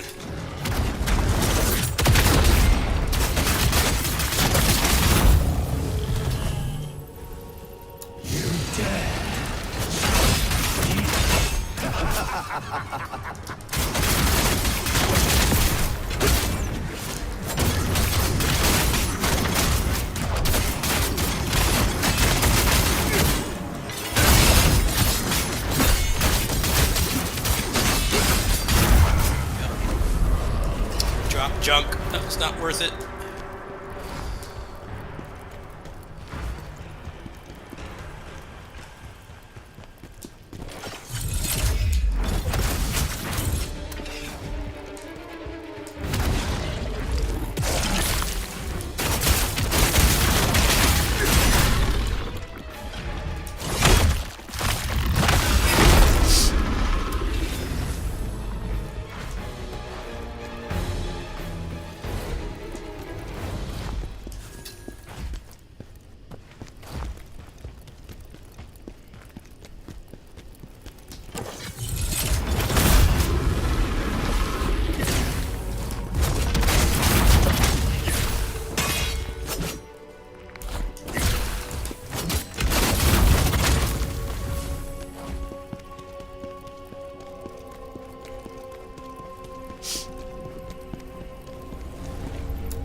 Great. Lovely spiders. They would not follow me over here. Oh, obnoxious enemies, man. I can't stand them. Somebody made a mod to remove them and replace them with the human guys. This game would be a lot better. Annoying. That's alright. Skip past most of them. Most obnoxious enemies, so I kinda just want to get it over with. You're not gonna let me past, are you? Of course not.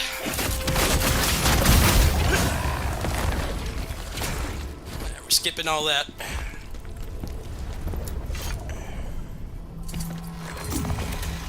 No more poison swamp.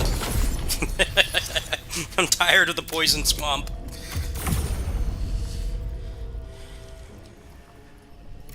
No more poison swamp if I can avoid it. Alright, that went pretty smoothly. There's gonna be more of those bastards in here though. Get past them. I haven't spammed this enemy type enough. I gotta do it even more. The bats and the spiders. Historically the worst enemies in all video games. Put them all in one area. No. Go through, please. Thank you.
Alright, good. That was very efficient.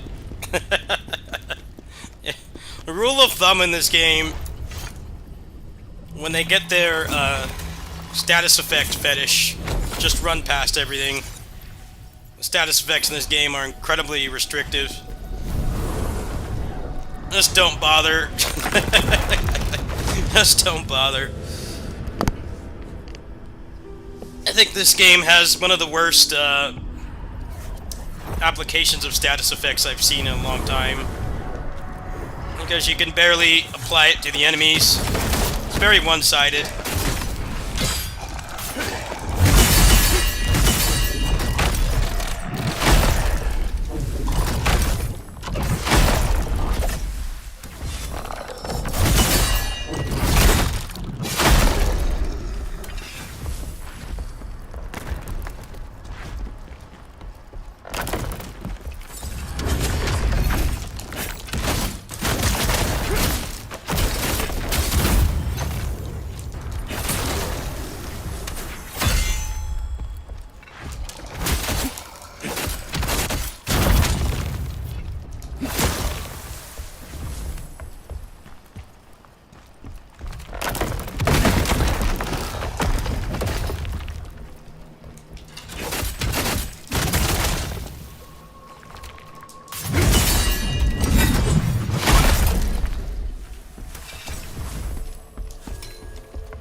sense a powerful force inside.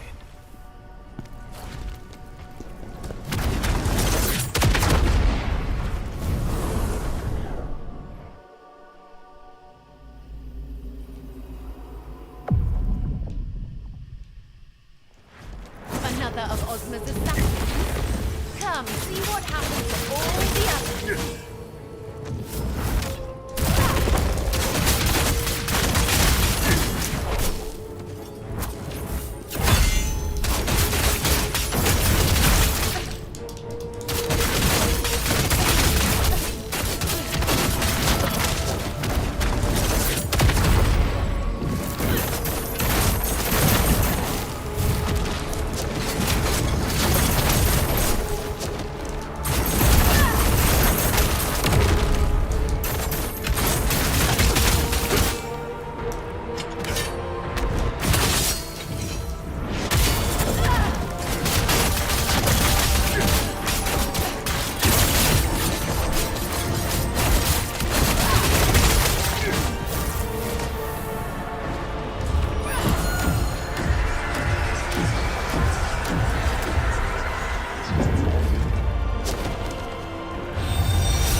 First try.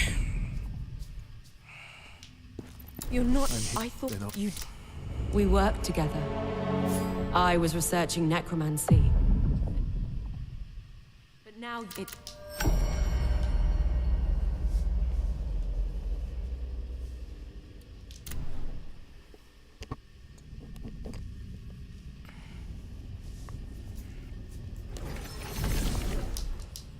General, it's coming. Wow.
I find the golden set? Oh, it's a ways off still. Yeah, because I want to try Spear for the final playthrough. We're just gonna do dual wield for this one, because apparently I missed a lot of the stuff I needed last time. This is going pretty quick. Got stuck on Traka for a little bit, but that boss is kind of just not very fun. I also fought all these bosses with assists on the first playthrough because I just wanted to get through the game. So, I'll play more honest this time. Might as well go for 100% achievements on this. There's not really much left. Scalpel. It's pretty much beating the game again, which, I don't know, probably by tomorrow be done with, and then true ending. It'll take a little bit of effort, but not much. 2 more jars. That's basically it. There's not much left, really. You can't get the no summons achievement right now because it's bugged. Well, yeah, I probably will go for 100 for this. Achievements are pretty good for a game that identifies as being hard. It's nothing terribly grindy or boring. The stuff that is grindy, you actually get good rewards for doing it. It's not like a Tales game where you beat like the post-game boss, but you still have to like run in a circle for 30 hours. They don't have anything like that in this game, so I probably will get 100%.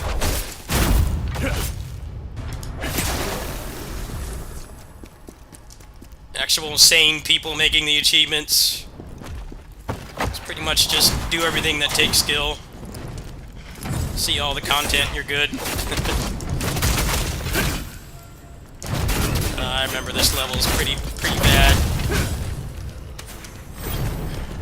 The gimmick level.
Oh, god damn it, man.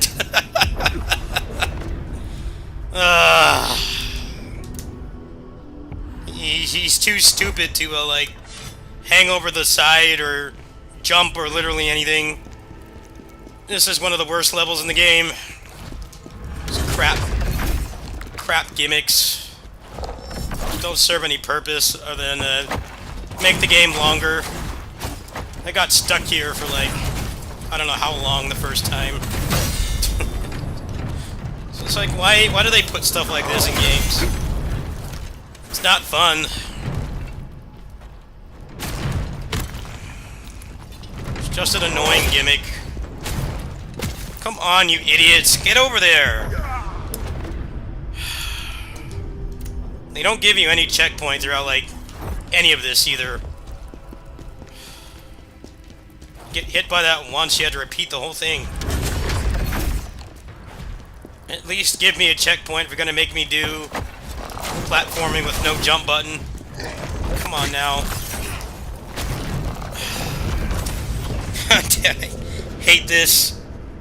Learn how to jump, please.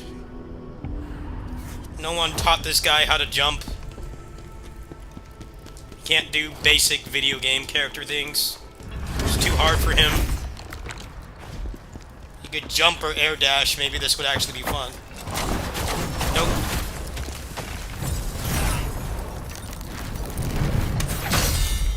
Let's go down, please.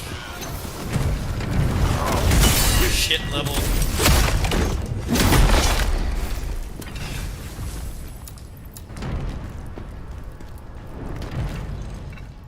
You only make stuff like this when it's optional. Shouldn't be forced.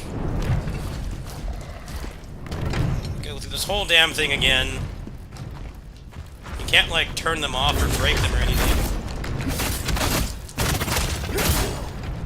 They're too friendly if they did that. Want to do your garbage platforming?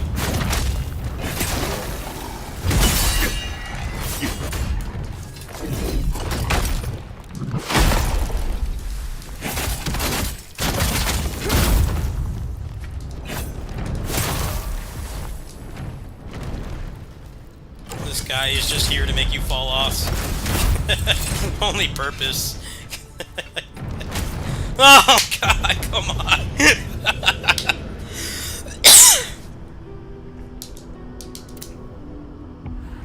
It's like one pixel of him hits that, he goes flying. No leeway at all. Could have been done with this level by now. They didn't have this crap gimmick designed to waste time. It's not at all fun.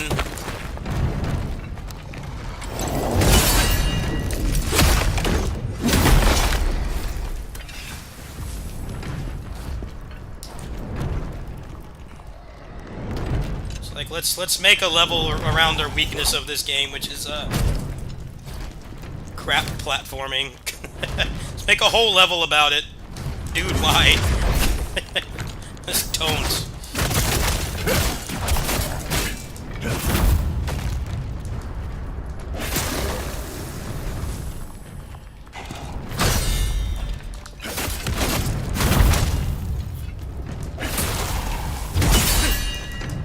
Falling and stuff is the worst thing about this game, but as you get to the second half, they spam a lot of levels like this constantly.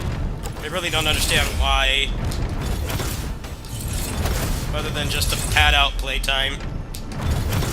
Got an extra 20 minutes out of this level already.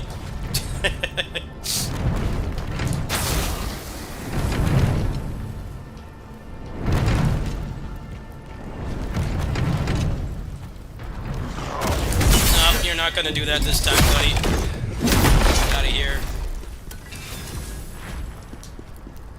Do not want to do this legit ever again. Tempted to put on like an invincibility cheat. Get past this. Alright, good. He went that far.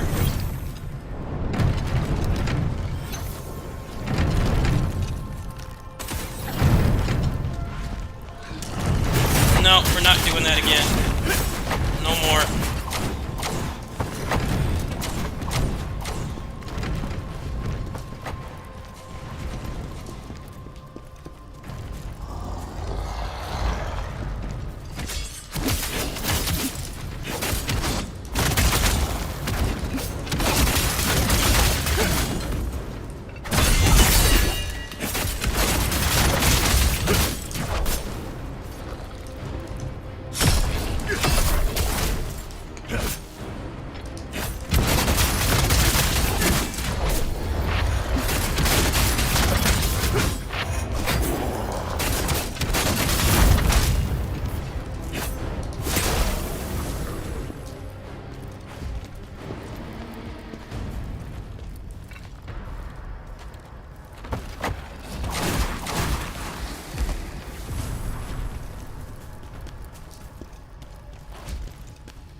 There's no more platforming from what I remember.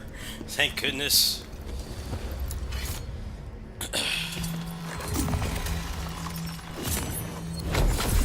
Maybe on the third playthrough I'll just remove my hurt box and not have to do that again.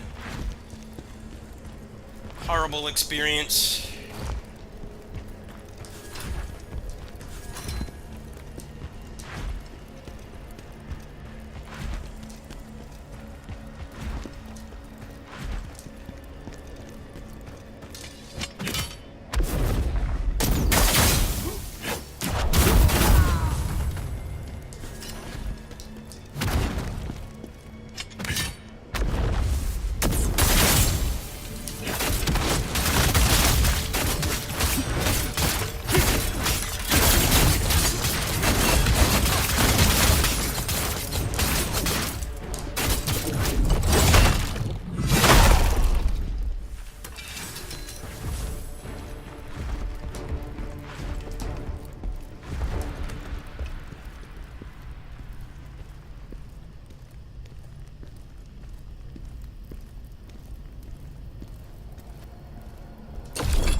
just gonna do that twice in a row, huh? Sure.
Oh, come on, man. Took him so long to heal. These guys don't let up.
scalpel. It was messing about with that ever since he met. I overheard them.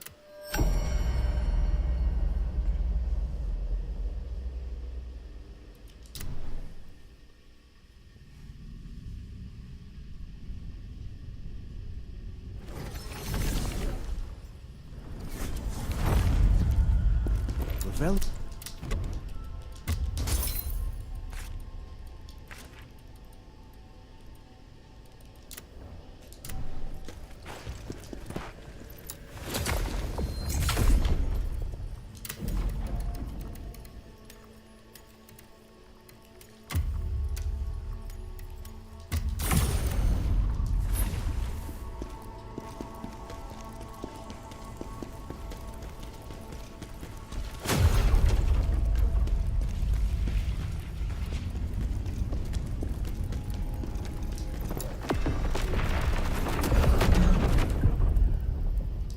This is where it is. Or is it? I don't remember.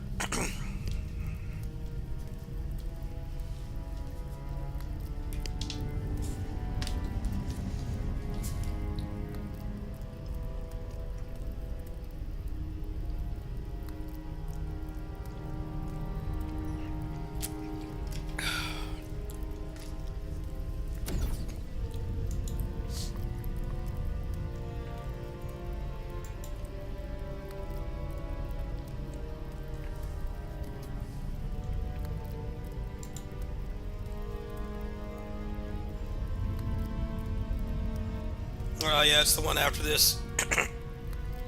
It's the one after this. I don't know if I feel like doing 2 more though.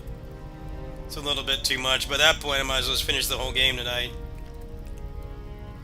Yeah, I think we'll stop there. I have to actually find it as well, which I often have a problem with. My sense of direction is not the best sometimes. Let's go ahead and do Pain Cage on PGR. That sounds good. That's coming up in a few minutes.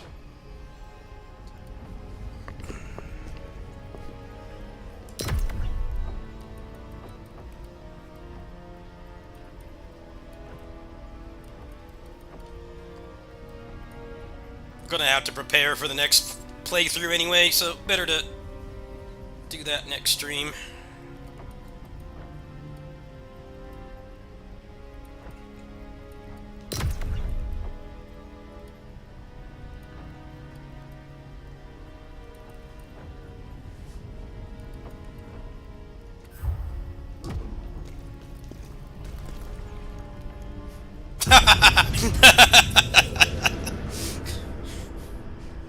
What is the safety protocol for this place?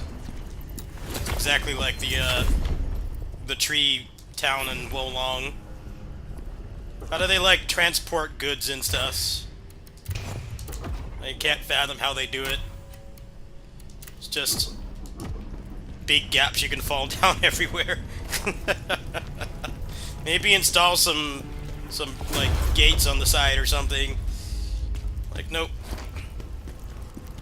Need to transport this thing over this little route throughout the winter, I guess. I don't know. Oh. Can't fathom how Kazan gets people to willingly go to this place.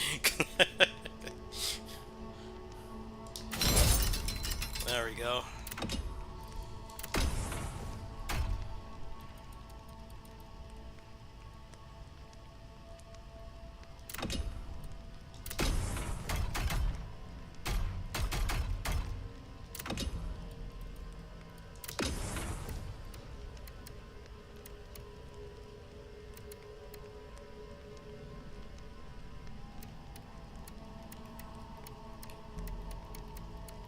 Alright, let's go on PGR. Reset's coming up. Don't feel like doing 2 more main missions.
規則正しい生活だと人は錆びちまうぜ。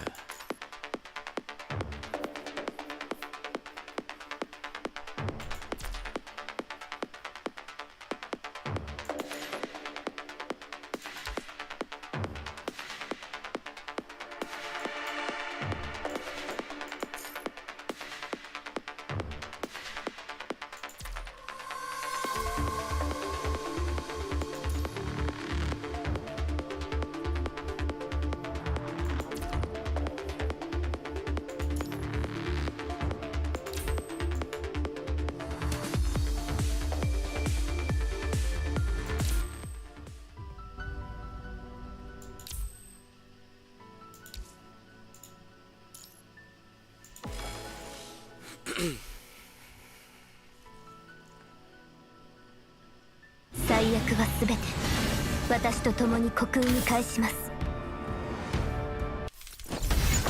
行け。覚悟を見せろ。当たれ。ガラス場のように輝け。最悪は全て私と共に虚空に返します。行け。集え暁の光。翼よ羽ばたけ。最悪は全て私と共に虚空に返します。それ。集え暁の光。次はお前か。いいぞ来い。もうへばってきたのか。紅蓮のように咲き乱れろ。集中攻撃。彼方まで超えゆけ。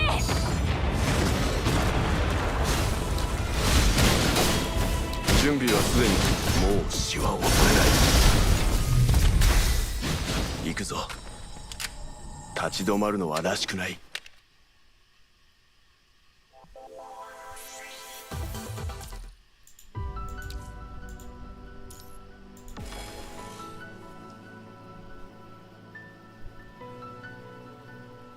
最悪は全て私と共に虚空に返します。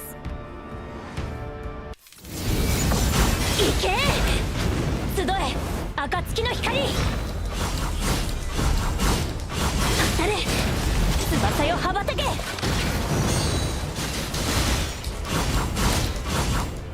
れ。翼よ羽ばたけ。行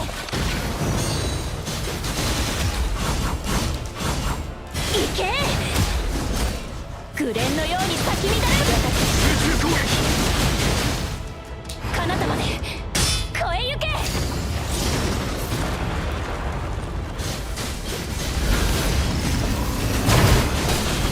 準備はすでに。もう死は恐れない。この命がけ恐れはしない。生き抜いてやる。道を切り開く。行くぞ。立ち止まるのはらしくない。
け集え暁の光。行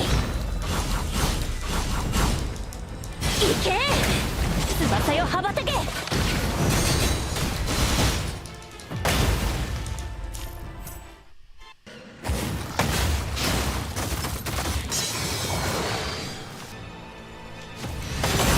け集え暁の光。翼よ羽ばたけ。当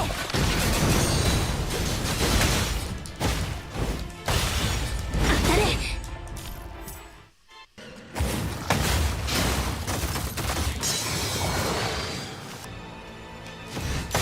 それ集え暁の光。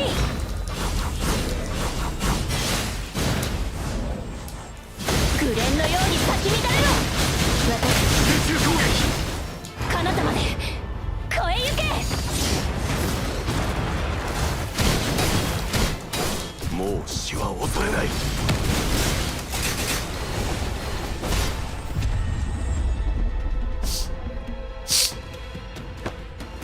行くぞ。立ち止まるのはらしくない。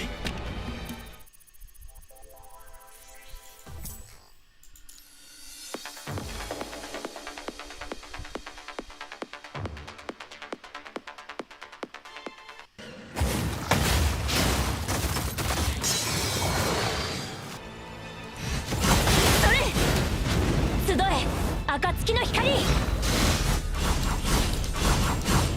当たれ翼よ羽ばたけ。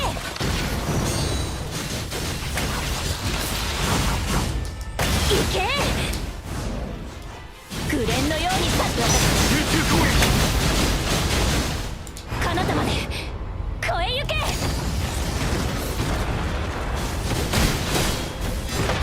おごりない準備は。もう死は恐れない。命がけで行くぞ。道を切り開く。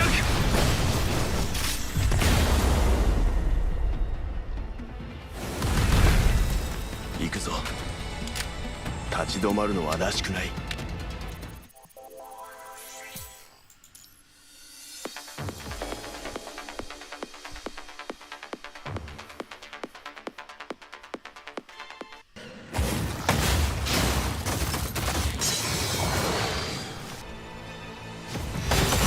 当たれ集え暁の光。翼よ羽ばたけ。当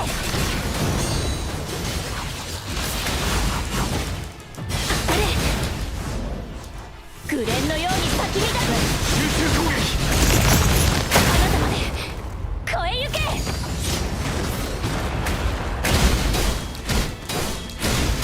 もう死は恐れない。命がけで行くぞ。道を切り開く。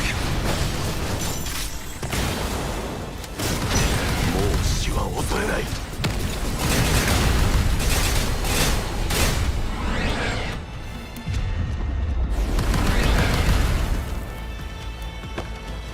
行くぞ。立ち止まるのはらしくない。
Alright, well, that's probably going to do it for now. I think I need to eat a little bit more, so I'm going to take a break. I do feel like playing more games tonight, so if not Kazan, I might play that indie roguelike I've been playing on the Kitty Sitting streams, or some Fight Forever. I don't know if I want to do more Kazan, because I'm going to be tempted to do the rest of the game. It's going to be minimum, like, another 4 hours, or we're looking at, like, 5 in the morning. If I do come back, pretty high chance it won't be Kazan. We'll finish that game on the next stream for sure. Especially because I'll probably do some stuff on an off stream. Yeah, I'm gonna go ahead and take a break now. I may or may not come back later. I think I'm gonna cash like 20 bucks on this. Guarantee I can get double S3 Nanami. That might be the way to go. I think probably let's see what's the best value in here. Some of these are kind of crap value. This one's not that great of a value. This one, on the other hand, is. So I think I'm gonna go grab that right now. Have a snack, take my meds, see if I feel like coming back. I'll catch you guys later.